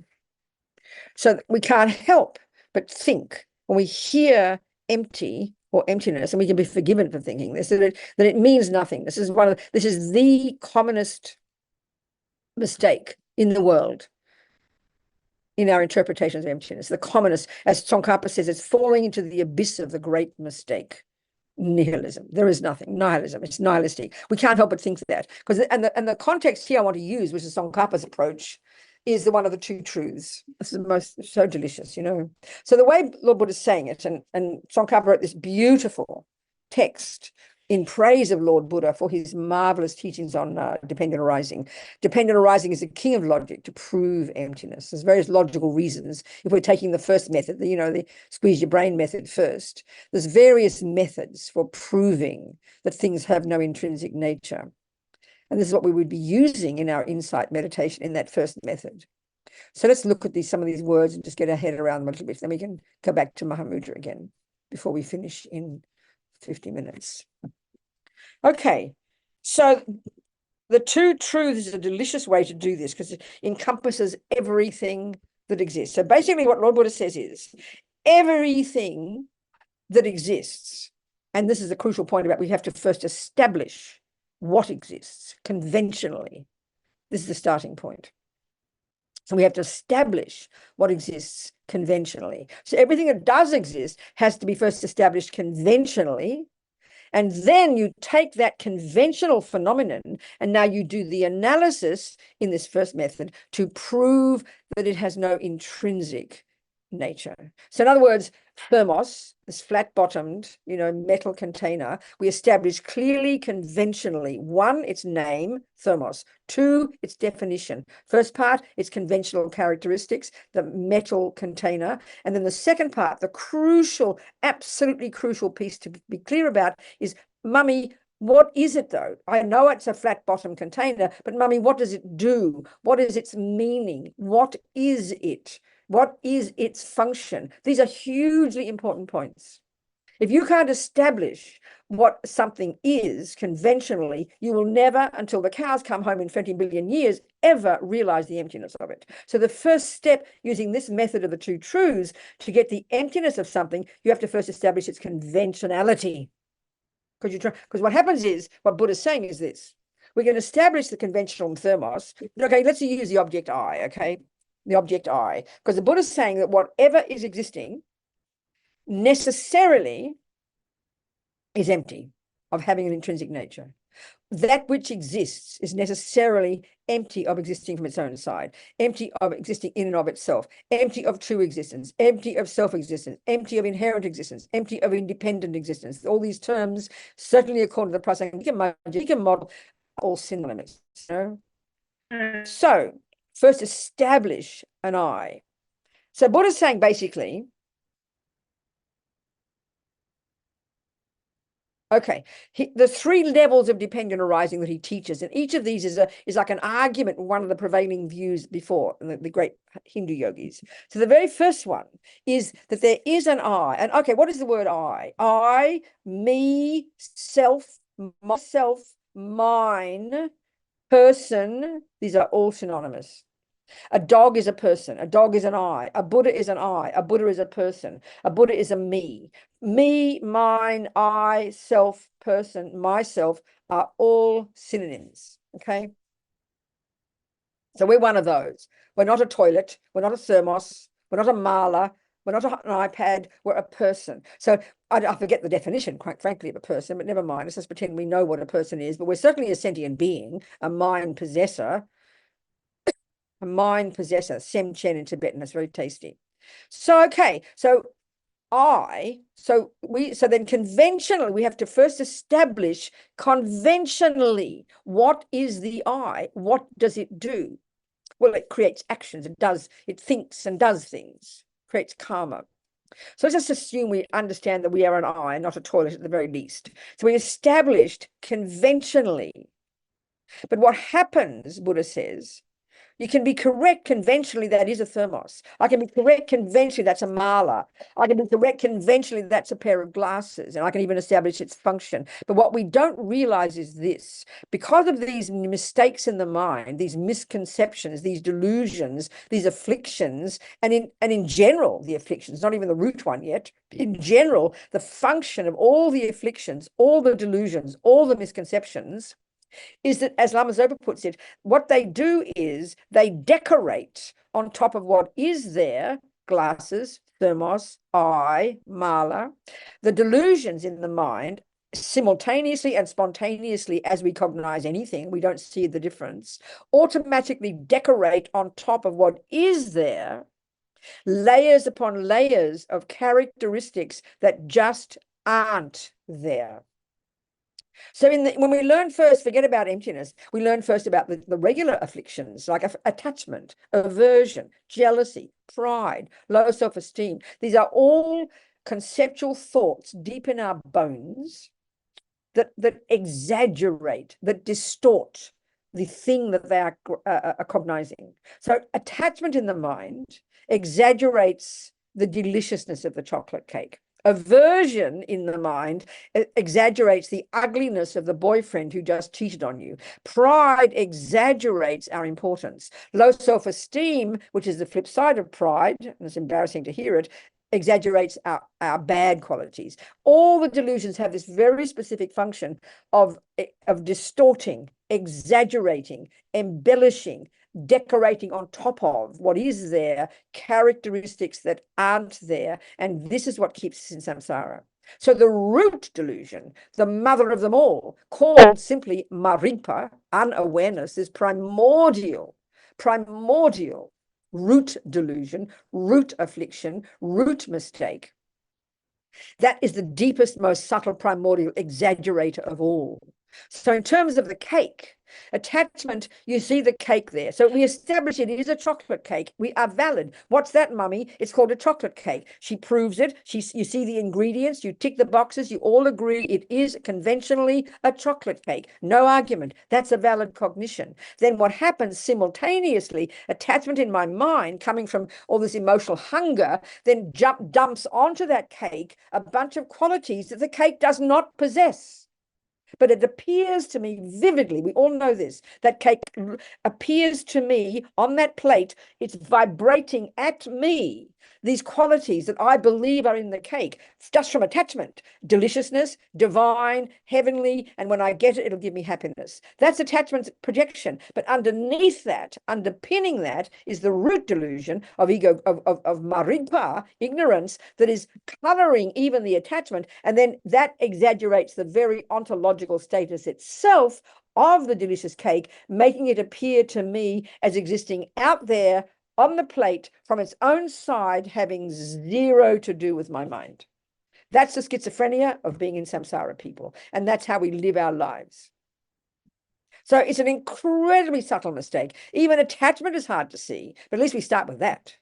And then when you're full of chocolate cake, you've stuffed it in, waiting for happiness to come, and it doesn't come. So what's in your mind now is disgust and vomit. Now the cake looks completely repulsive to you. This is enough to prove emptiness right there. There's no disgusting cake or delicious cake from its own side. It's clear. But that's how we see the entire world, through the lenses of all these mistakes.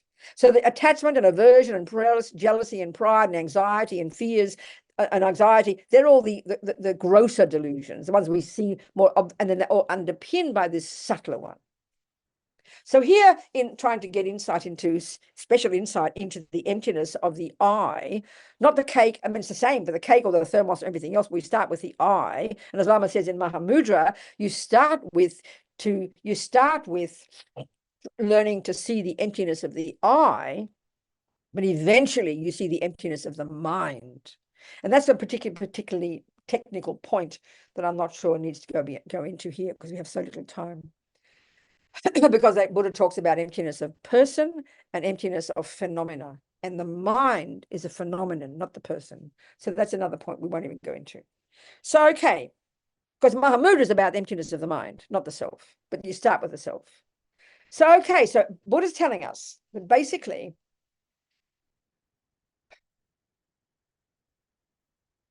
we can establish as I. I'm here and there's David, and we're not confused. I'm Robina and he's David. You know, we're not confused about it. There's a conventional David and a conventional I, Robina. Robina's a label for this person and David's a label for that one. That's conventionally truth. Fine, no problem. But where's the mistake? Because right there, this ignorance is automatically, completely giving the flavor. When I say the word I, when we say the word I, and it's the main player in our head, we know this, what we're doing automatically because of this maripa, it appears to us, this I appears to us. And there's 3 levels of dependent arising as having no cause. There's this separate, cut off, innocent victim. I didn't ask to get born. It's not my fault. And you either blame God for making you or you blame your mother. Mostly your mum. She gets the blame. So it's this feeling of the grossest one. So Buddha argues that I is the product of causes, not just your mother and father and blah, blah, but I is the product of causes from imprinted in my mind from my own past. I created this I. I am the product of causes. Already thinking about karma is a profound method for loosening the grip of the self-pity me. Because as Lama Yeshe calls ego, it's self-pity me. Poor me who didn't ask to get born. Poor innocent victim me. So the grossest level of grasping at an independent me is independent of causes. Poor me didn't ask to get born and everything is unfair, and you grasp at the good things and think you deserve them, and you push away the ugly things thinking you don't deserve them. This prevails for all of us. This is the grossest level of how we grasp at an I, no cause, you know. So that's why karma is a profound, marvelous technique to loosen the grip of that self-pity, you know. Makes more accountable, make us realize everything that this I is the product of my own past. I'm the creator of the I produce the I, you know. I'm not some handiwork of somebody out there with a conspiracy theory. It's like ridiculous. So the first level of dependent arising Lord Buddha teaches is karma, is cause and effect, you know, cause and effect. It's incredible. The second one, and this is what we'll discuss now, and this is a delicious one, that we believe when we say the word I, that somehow when we say I, we have this instinctive belief that there's an I that's separate from all the other bits and pieces. Because the second one is that everything, the first one is that everything comes into existence and depends upon causes. The second one is that everything that does exist, and the I here in particular, exists in dependence upon its parts. Because there's an argument in the Hindu one that there's the things that are partless, permanent, unchanging, with no parts, just absolute. And this is definitely a major argument Lord Buddha brings, you know. So this is what I want to discuss. So when we say, I mean, look how we believe this is true, totally and completely. We say, for example, I have a nose. We'll say like that.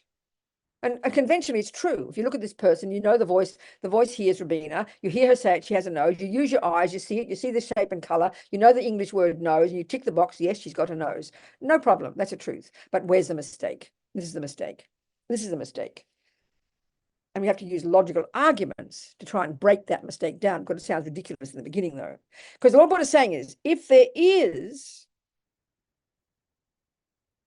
Okay, we believe there is an I that's separate from the nose. We say, I have a nose. So one of the arguments you have to learn, you do this in debate, you know, debate class, they say if something exists, it's one thing or it's more than one. It sounds so silly, but you listen. So let me use an example. I will tell you that I have a mala. Here's my mala. Look, there it is. You know oh, yeah, see it's through the visions. It's really weird. But never mind. You know that this is labeled a mala, the Sanskrit word for this bunch of beads here. And you hear it, the words, I have a mala. So you hear it, and it's true. So now, how many phenomena did I just state? It's 2, isn't it? I said that's one phenomenon, one person, one object, one person. When you learn Buddhist philosophy, you learn the different terms for that which exists. Existent, object, object of knowledge, phenomenon. There's several synonyms. So this is a phenomenon, an object, a thing that can be cognized. This is it, mala. And then I is another one. So there's 2. If that's a true statement, you have to be able to point to one object called Robina, then you have to point to another object that isn't Robina, that's separate and independent of Robina. And there it is, a mala. So if Robina drops dead, the mala's fine. The mala collapses, Robina's fine. Because we know why? They don't exist in dependence upon each other. They are separate and independent. That's simple example. So now it gets more nuanced. I will tell you I have a nose. And you can see conventionally, it's true. But the mistake, Buddha says, is we immediately assume there are two phenomena. There's an I that is the owner of the nose. Now, if you're the owner of the nose, like the owner of a dog, you have to separate them. There's a dog and there's an owner. But look at this one here. It's the same argument. It's the same argument. We believe there is an I in here somewhere around the middle of our chest, probably around here, sometimes up here, isn't it? Because the central player is I, and we say, I did this, I have that, you dare say do that to me. This dualistic language we use, and we believe that those words are true. We believe there is an I in here somewhere that's the owner, this little drama queen in here, that is the owner of the nose, and the owner of the ear, and the owner of the anger. We believe this with absolute certainty. And Buddha says, don't be ridiculous. Not only is there not one, you don't need one petal. Sounds very hilarious, doesn't it? This is the analysis we have to do. And that's why you've got to have concentration.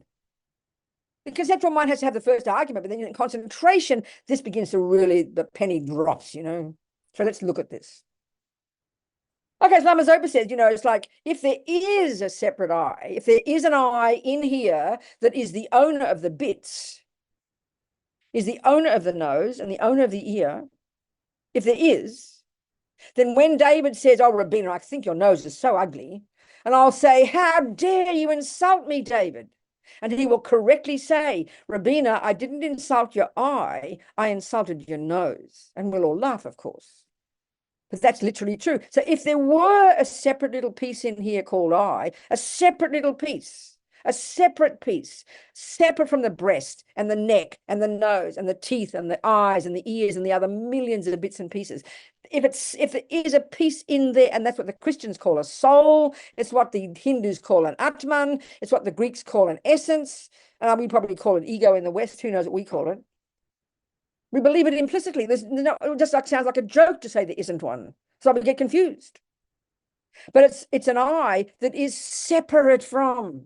So if there were a piece in here called I that isn't the nose, then when David insults the nose, the I will go, oh, phew, I'm glad he didn't insult me, poor nose. Sounds ridiculous, but this is literally true. Literally true. So there's this one level meditation they get us to do where you can, it's marvelous, but you break down, you do this analysis and you start literally searching. This is the classic sutra approach, the 4-point analysis, the classic approach to looking for the I. Because Buddha says, Robina, honey, there is no independent separate I in there. But you don't just believe me, you have to prove it. And this is where you have to do this analysis, quite subtle, in meditation. With concentration. This is the opposite to Mahamudra approach, okay? This is the sutra approach. This is the squeezing your brain approach. So then what would you do? So they say you have to go through literally breaking down all the components of I, because everything that exists has parts. So what are the components of a mala? The beads and the string. It's hardly complicated. So it's the same.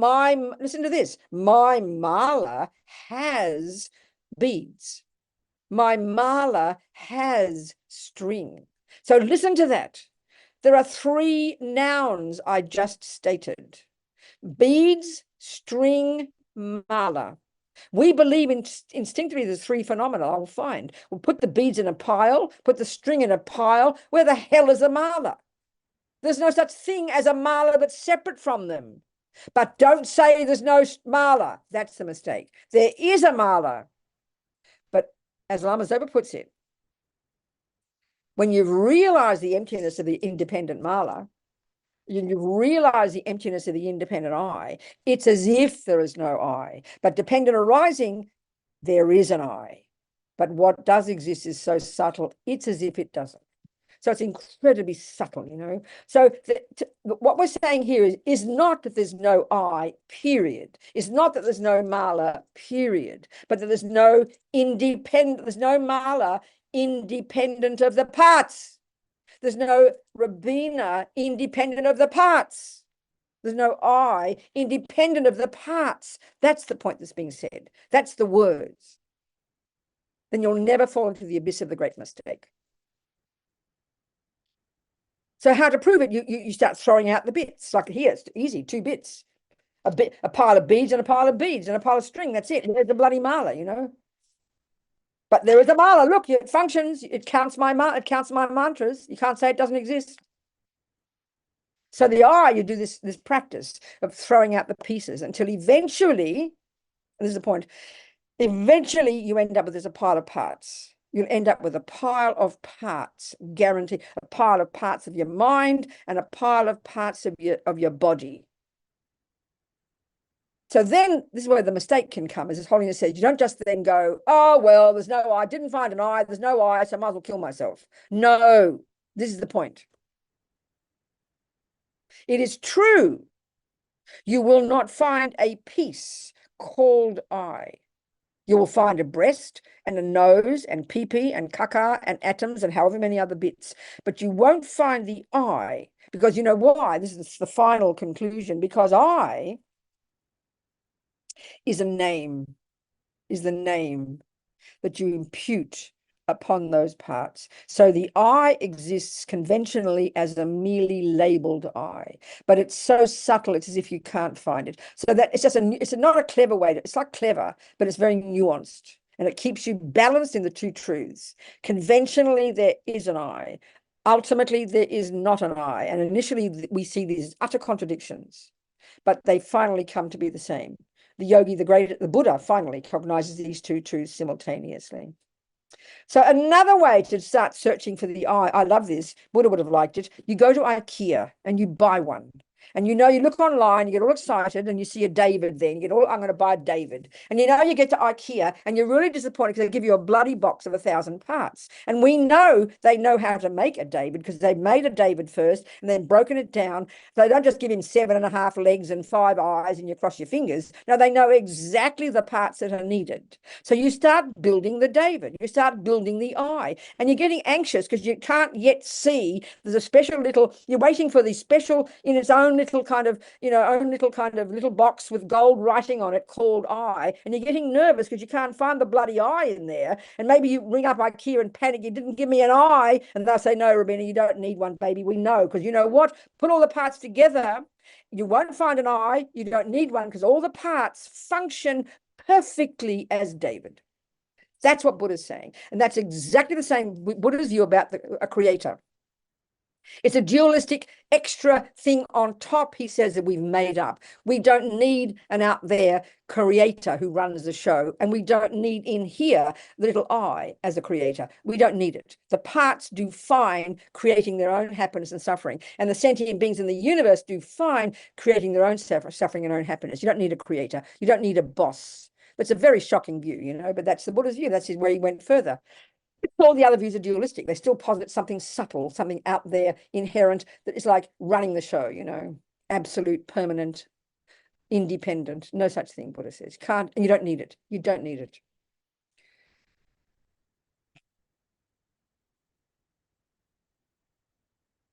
Any questions?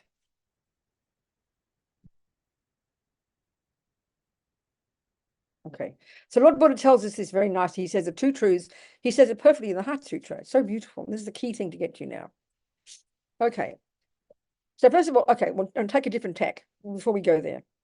The word emptiness itself, it's really confusing to us, you know. This is where, if we remember, when we study Buddhist philosophy, you learn, first of all, very first, you learn the kind of the world, the structure, the worldview. So the first thing you have to learn is the different terms for that which exists. So as I said before, there's various synonyms: phenomenon, object, established base, existent.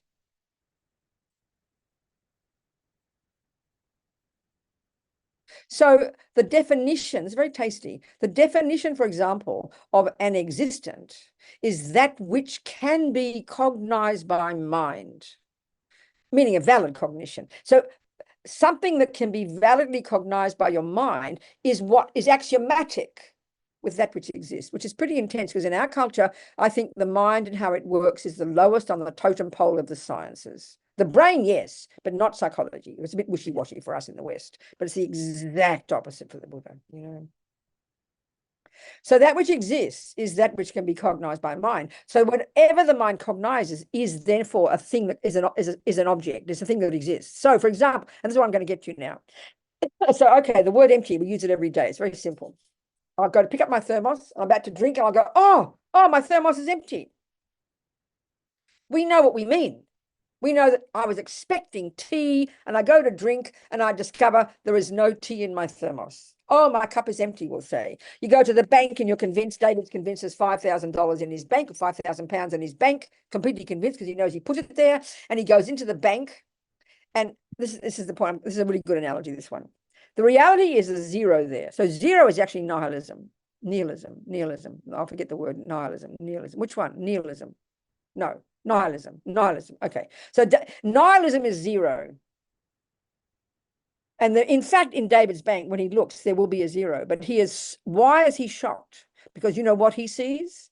He sees, you could argue he sees zero first, but the thing that appears to his mind, the object that his mind cognizes, is this powerful, vivid phenomenon called the absence of £5,000. So it's theoretical, isn't it? It's abstract, isn't it? You can't touch or taste or smell the absence of £5,000. And you know, the only mind that will cognize the absence of £5,000 is the person who expects £5,000. So it's a hugely powerful phenomenon. It's massive. He gets a complete shock. And so the zero is there, but what he cognizes, the object that his mind cognizes, the object that appears to his mind is called the emptiness of $5,000, because absence and empty are the same meaning. In other words, he will say, oh my God, there is no money in my bank. Oh my God, where is my precious £5,000? Whereas if he asks me to look in the bank and I have no expectation, I will see the truth. There is no money in his bank. I just see zero, and that's nihilism. That's nihilism. He will see something completely different. The object that appears to my mind is zero. The object that appears to his mind is this powerful thing called the absence of £5,000. So the yogi finally, after centuries of working and many lifetimes of meditating in the two modes of meditation, will find the classic, whichever mode it is, Mahamudra or the other one, finally, in the depth of his subtle concentration, one day it will appear nakedly to him, the absence of this inherent I, independent I, intrinsic I, that he has since beginningless time totally assumed has existed. And for the first time ever, he will see directly and nakedly that there never has been, isn't, and never could be that I. So all he's observed finally is the absence of that I he's believed in since beginningless time. He doesn't see nothingness. That's like a joke. No, he sees the absence of his precious independent I, when that's the first non-conceptual direct realization of emptiness. And he's cut the root from that moment, and you can't fall back after that. You can only go forward, and that can only happen in calm abiding, you know. So the absence of something has got nothing to do with nothing. I mean, it could have been $25 there. It doesn't have to be zero. But what he sees based on his belief is the presence. He's believing in the presence of £5,000, and what he discovers is the absence of £5,000. So the absence of something, what I'm getting at, is a vivid, real phenomenon that does exist. When I look in my thermos, I will discover the object called the absence of tea. Either there's the presence of tea, that's a real phenomenon you can point to, and if I'm expecting tea, then you're going to discover the object called the absence of tea. The absence of £5,000. So that's in that way. Then then you have to ask the question, where does that phenomenon called the absence of 5,000 pounds exist in the bank? If he finds 5,000 pounds, where does that 5,000 pounds exist? In the bank. If he's expecting 5,000 pounds in the bank and discovers the absence of 5,000 pounds, he will find that in the bank. So where will the yogi find the absence of an independent I? Right here, on the aggregates, on the body, on the mind, on the aggregates. So that's why Lord Buddha says in the Heart Sutra, form, one of the first of the 5 aggregates he mentions, form is emptiness, he says. Form is empty. And then he says emptiness is form. And then he says emptiness is nothing other than form, and form is nothing other than emptiness. What he means is wherever there is form, for example, your body, you will find right there on that body the absence of independent form. So if you find an I right there on that I, I mean, they might even say, sometimes they say the mere I, but let's say Lama Zopa says the aggregates, for example, right on those aggregates, right here, you will find the absence of the independent I. It's sort of like we used to go emptiness. Oh, well, there's no I. Where is there no I? Oh, I don't know. That's ridiculous. Emptiness of I is right on the bloody I. Emptiness of 5,000 pounds is right in that bank. Are we communicating, people? It's concept. It's kind of like abstract, but it's very delicious when we can get it. In other words, absence of an I is a real phenomenon, not just there's nothingness. That does not mean that. As His Holiness says, it doesn't mean that, you know. Any questions, people?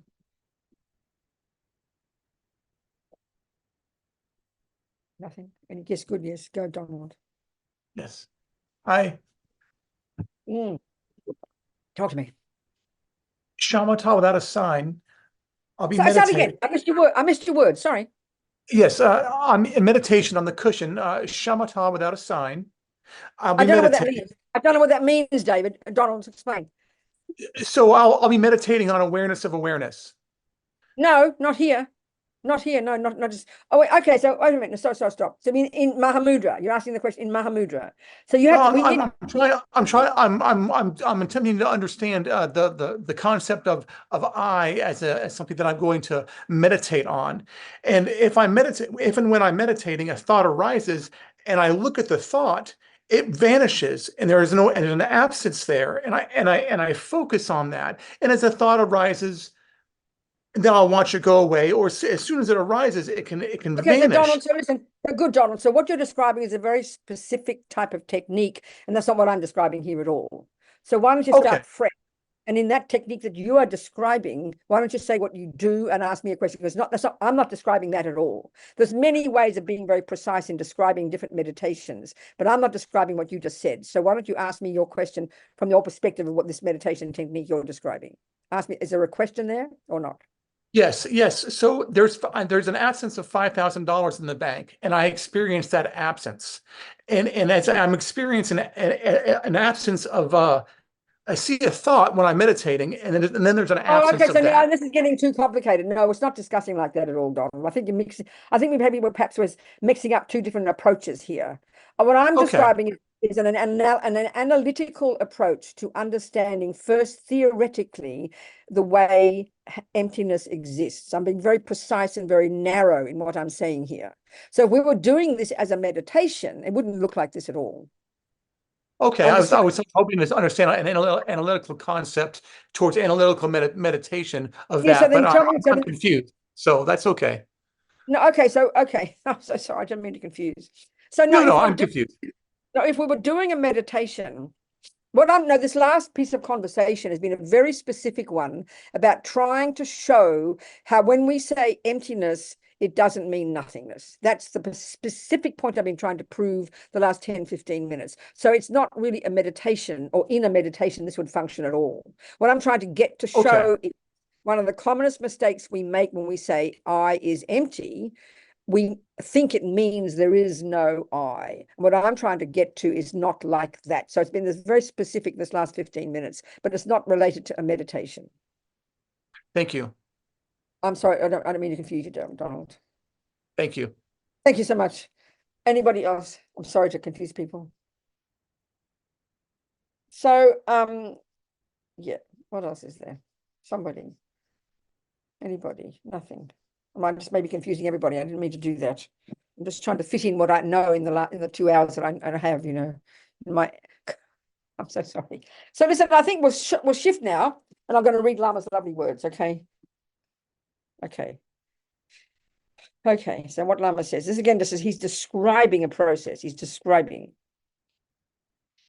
Now seek, I just want to do this as like a meditation, as Lama's words guiding us in a meditation. I'd like to finish with that. And just, he goes through it quite quickly, of course, because you do it at your own pace, but just listen to taste the words, okay? I'll read it through to you. Hang on. So finally, now seek the self and find Mahamudra. Let me find it for you. Okay. So I'll just read his words and you just relax and taste them. So first, having become familiar with contemplating the clarity of our mind, as the root text says, an amazingly skillful method establishing stillness of the mind and a way to introduce the conventional mind, that's the first mode of meditation, we can now move to investigate the wrong view of ego, how the ego perceives, so that we can realize Mahamudra, our ultimate nature.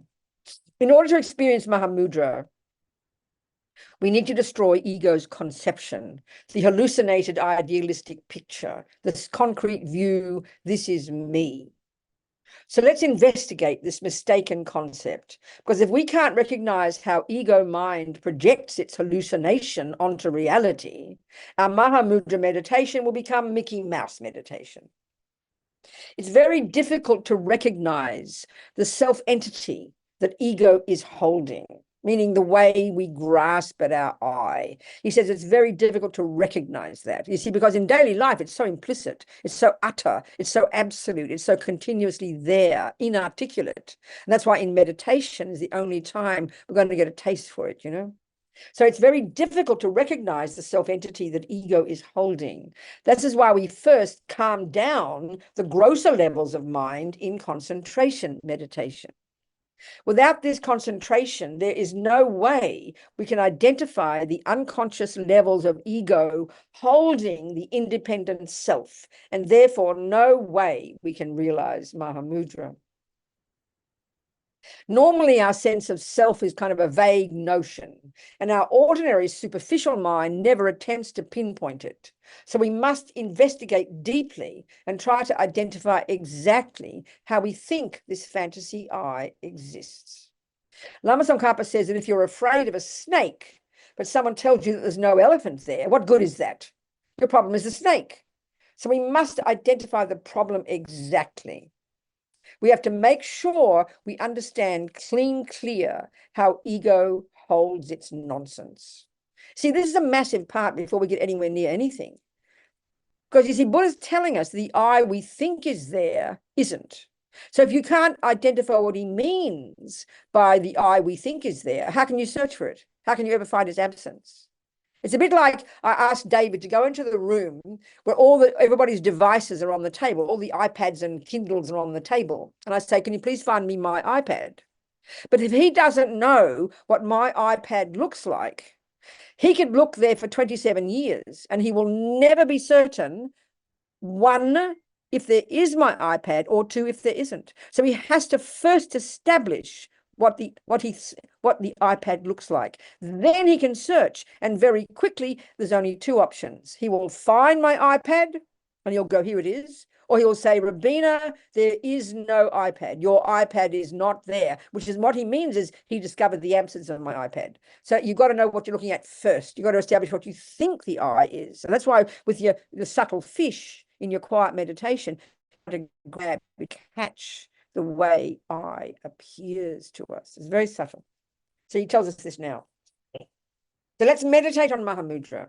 First, achieve a level of concentration that you are satisfied with, focusing on the clarity of your consciousness. This is not something I can pinpoint for you, saying it's exactly this or that. But perhaps we could say it's when you've had a couple of minutes without emotional distraction. Actually, that would be super. And be satisfied with that. Don't think, oh, only 2 minutes, I should be able to concentrate for 24 hours. Don't grasp, otherwise you'll lose everything.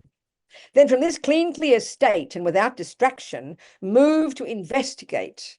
In other words, you're focusing on your mind. So I said before, you never take your mind away from it. The main attention is on your mind. And now you move to investigate the opposite of Mahamudra, wisdom, the intuitive ego, our so-called simultaneously born ego. In his root text, the Panchen Lama says that when you have to be like a fish moving through water without disturbing it. And he's quoting Panchen Lama. So from within that very state of concentration, investigate intelligently with subtle awareness the essence of the individual, the I, who is meditating, just like a small fish that moves in lucid waters without causing any disturbance. So the main meditation then is strong concentration on the clarity of your mind. While you're doing this, your subtle analytical wisdom, your mindfulness fish, watches intently, ready to capture the way ego mind perceives the self-existent I, and simultaneously comprehend the non-self-existent I. I mean, this is really subtle stuff, people, okay? And Lama's just describing what it would be like, which is very helpful, like guidelines for us, you know? So do not think that because you are attempting to concentrate on the mind, you can't at the same time have another part of your mind be aware, be watching. This is, I think, one of the big discussions between the Dzogchen people and the Kagyu Mahamudra people and Lama Tsongkhapa's view. So, you know, this is, so they often, the Kagyu, the Dzogchen people, I think, and the Kagyupas, I think, would say that it's dualistic to have a separate part of the mind. I've got a feeling. I haven't studied it too deeply, but this is Tsongkhapa's approach. So I hope I'm not confusing you if you're at Tsongkhapa, if you're a Dzogchen practitioner. But you did ask me to talk about it, so I have to do it. Okay. So he says, don't think that because you are attempting to concentrate on the mind, you can't at the same time have another part of your mind be aware, be watching. For example, as you sit meditating, you still notice the sounds of the breathing of others, the movement in the room, but you don't get distracted. This is natural. But in the Tibetan texts, so never mind that. So don't think that the mindfulness fish is separate, like a separate thought. It's not. Yes, one part of your mind just keeps going, concentrating on the clarity, while another part, the mindfulness fish, watches intently. They do have different functions. Initially, you experience them as separate, but as you learn to let go, you will experience them as unified. Just as the rays from a light that shines on everything are part of the light, so your thoughts are part of the consciousness that oversees everything.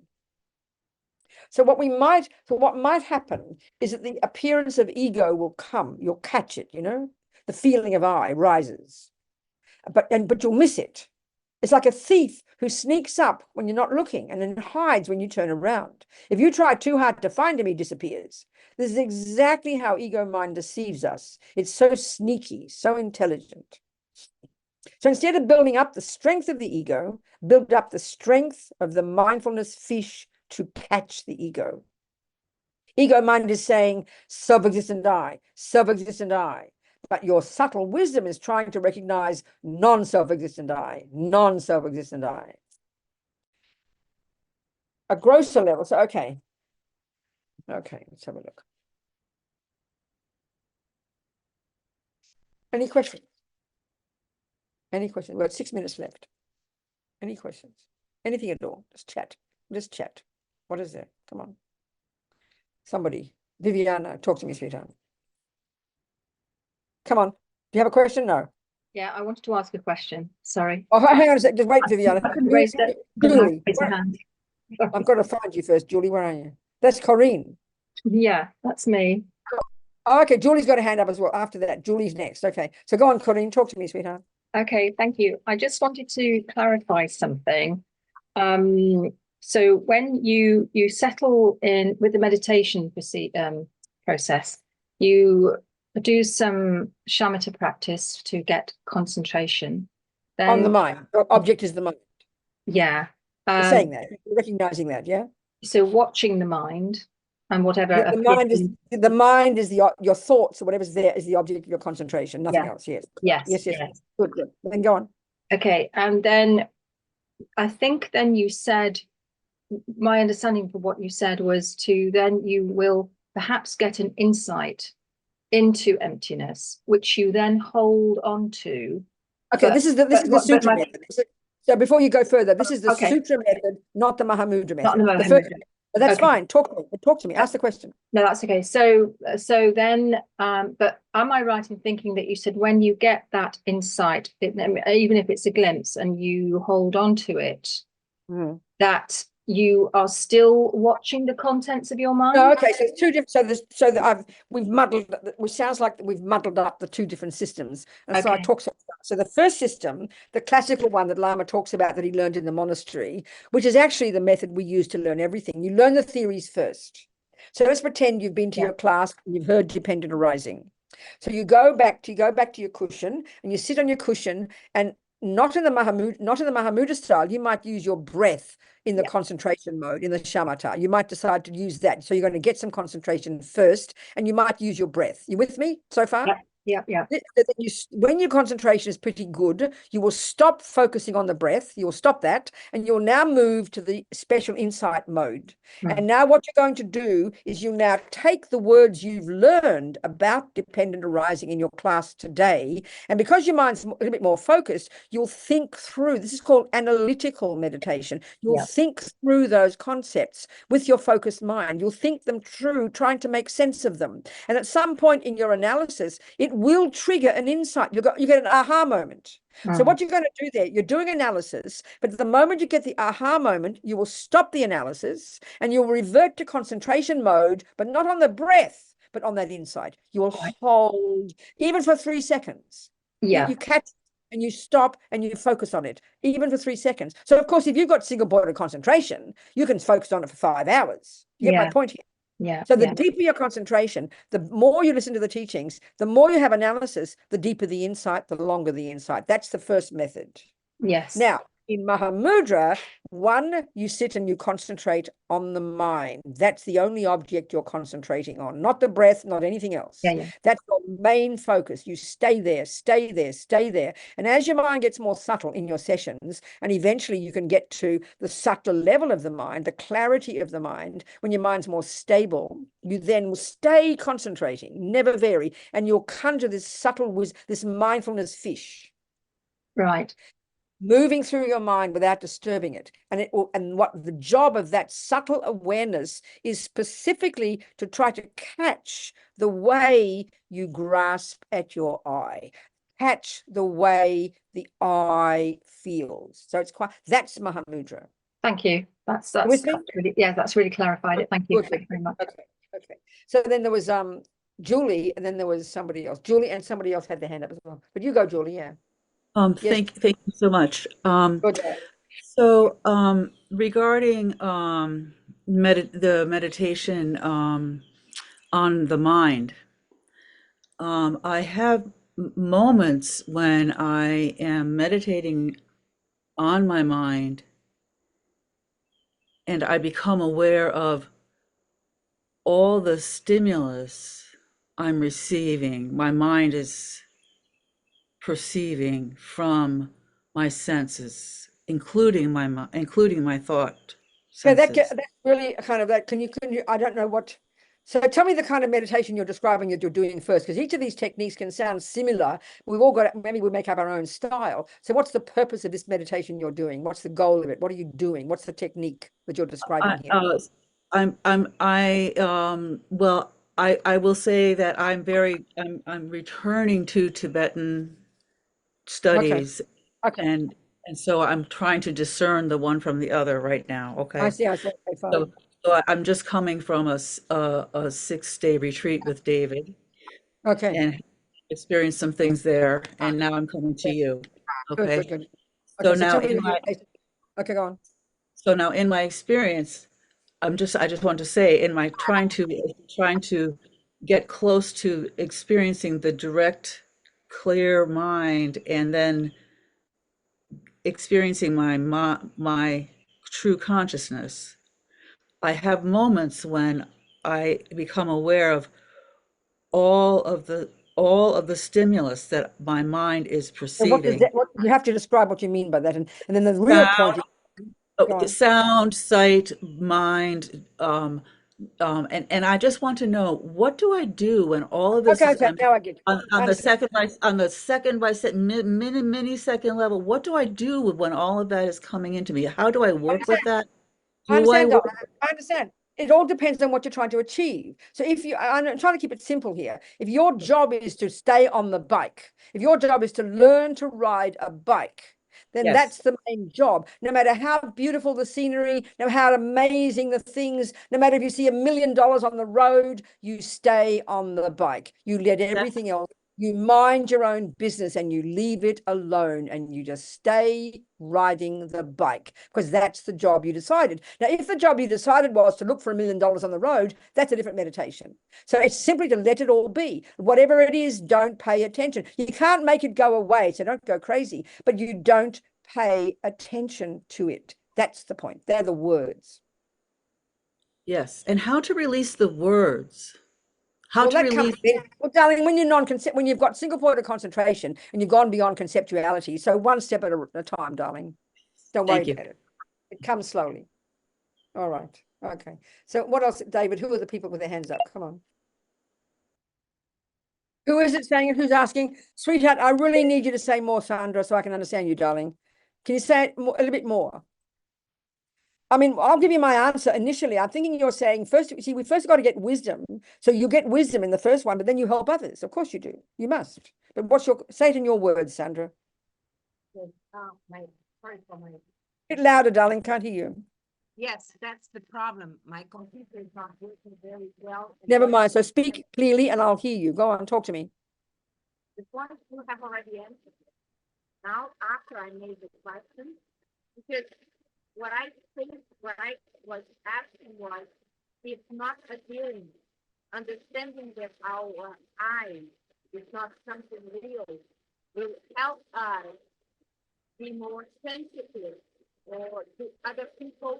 Oh, of course. Listen, sweetheart, no question, Sandra. Right now, with being a normal person, you know, even a nice person like we are trying to be nice people, we've got love and kindness and compassion, but we have anger, jealousy, depression, and we have the grasping of the I. It's that stuff that literally separates us from others. That's all. So if you get rid of all the nonsense, there's no separate I from others. There's no other. You become totally empathetic with others. And then you add bodhicitta to that, and that's how you can become a Buddha.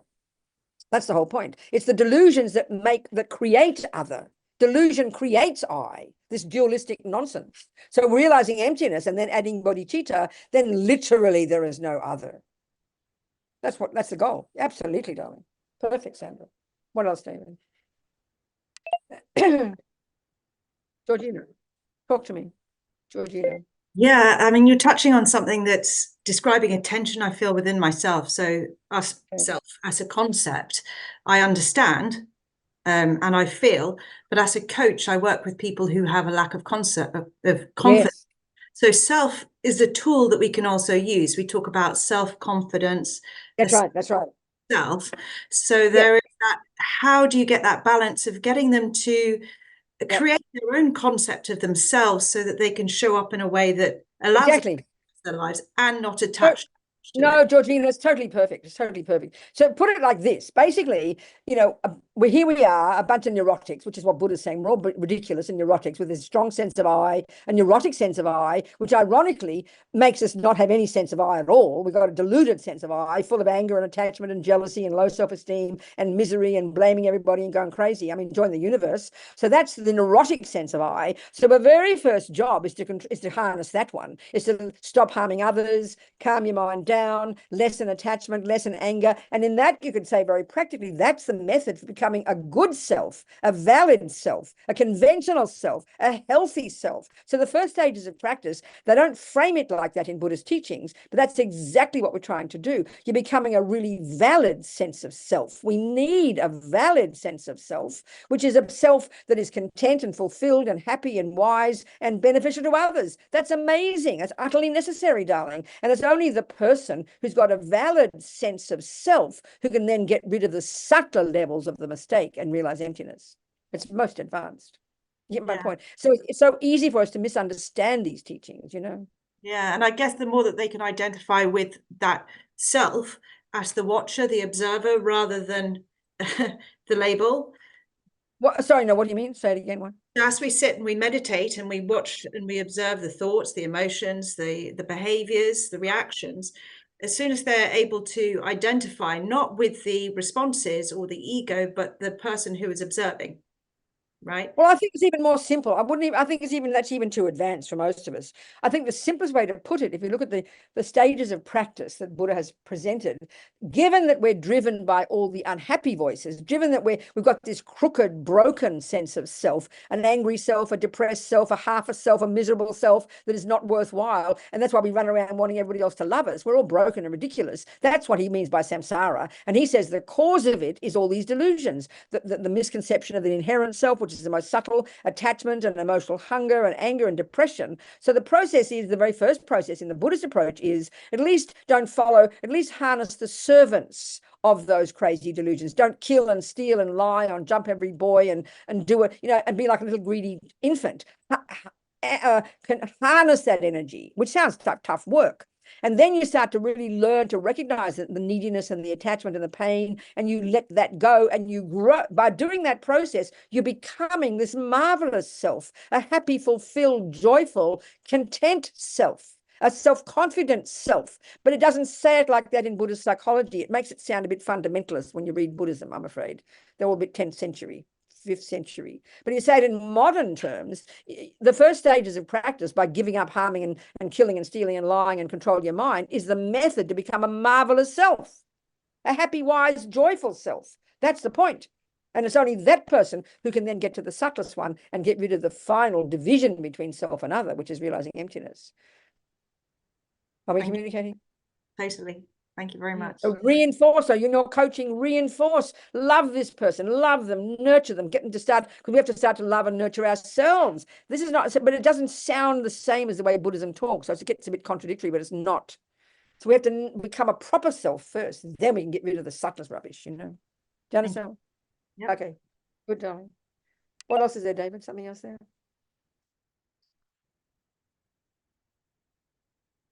Say it, who, where? Which one? Hello, it's me. Archie, hello, sweetheart. Talk to me.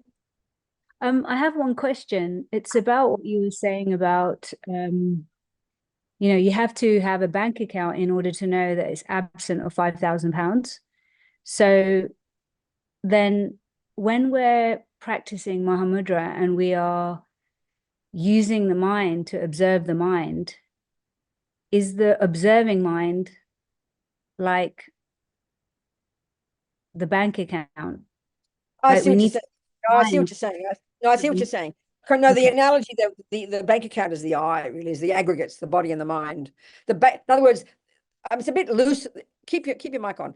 It's a bit loose in this kind of analogy, but where the emptiness of tea exists is in the cup. Where the absence of £5,000 is existing is in the bank account. Where the emptiness of the inherent I exists is in the person. The person, not even the mind, the person. The mind is a part of a person. Person or I are the same. So you're a person. You are the basis of the label I, right? You're the basis of the label RT. So your ignorance believes there's an intrinsic RT in there, along with all the nose and the hands. So you're going to find the absence of that I in right there where the I exists. You'll find the absence of £5,000 right there where you thought the £5,000 should be. You'll find the absence of keys in your drawer right where you thought the keys would be. You'd find the absence of tea right there in the cup where you thought the tea would be. You'll find right there in the aggregates, in the body and mind, the absence of the RT where you thought there was an RT. So emptiness and form and emptiness come. So that's why we have to find that sense of I that you were saying. You have to. That's right. You've got to know what the I is. That's exactly right, sweetheart. Exactly right. Yes, exactly. That's right. So you've got to establish the I first, the valid I, not the neurotic, twisted, demented I. The valid I. Go on. It's that sense of I that comes up, not the idea of I. It's not it's the sense that comes up. No, what do you mean by those words? Where would you get that sense? What are you saying? So as let's say we're practicing Mahamudra, and then we are meditating and we're watching the thoughts, and then you go back and you look at where the thoughts are coming from. You've got the mindfulness fish. No, you've got the mindfulness fish out there watching. So Right. what that mindfulness fish is trying to do is catch at a subtle level, Artie, much more subtle, the final mistake, the intrinsic I, which is really subtle. That is the mistake you're trying to see, how the grasping I manifests. That's the subtle one. So you first got to get a decent I, a reasonable I, a valid, on the, this RT, the label RT is correct, and you're developing your love and your kindness and your patience and your perseverance, and you're getting rid of attachment and anger. So you're becoming a nice conventional I, but you've still got the final mistake of believing there's an intrinsic I deep in there somewhere. That's the final mistake that we're trying to locate in Mahamudra. You with me? Right. You with me? Yeah. So Yeah. just one follow-up question. Yeah, go. So when I'm having a thought, it's where? In meditation or in daily life? Yes, in meditation, and I'm watching it. And then I think, where does this thought come from? Okay, well, you don't. You're doing a mistake. You stop all this. This is not the job. You just, no conversation, no dualism, no discussion, no debate. You just watch the boring old bloody thoughts and let them just be there. And as it gets more subtle, it'll be easier. You do not have any conversation, sweetheart. That'll destroy it. Okay. That's not the job at all. You simply pay attention to whatever pops up in your mind. That's it. Clear.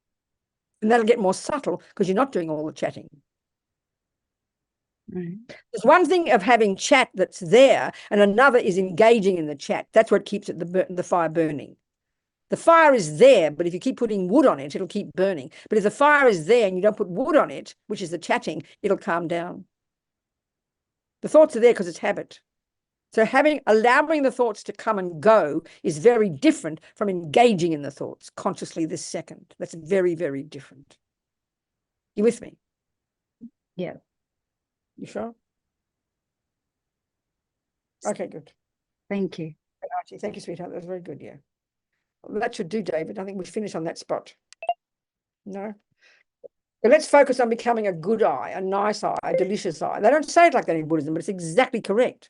In other words, if you've got using Buddhist terminology, if you've done the first stages of practice and stopped living in vows and controlling your body and speech and controlling your mind, how the hell do you think you'd be coming? You'd be like this marvelous, happy, joyful, fulfilled, self-confident, blissful human being. They don't put it like that. They're a bit fundamentalist how they talk, these Buddhists, you know.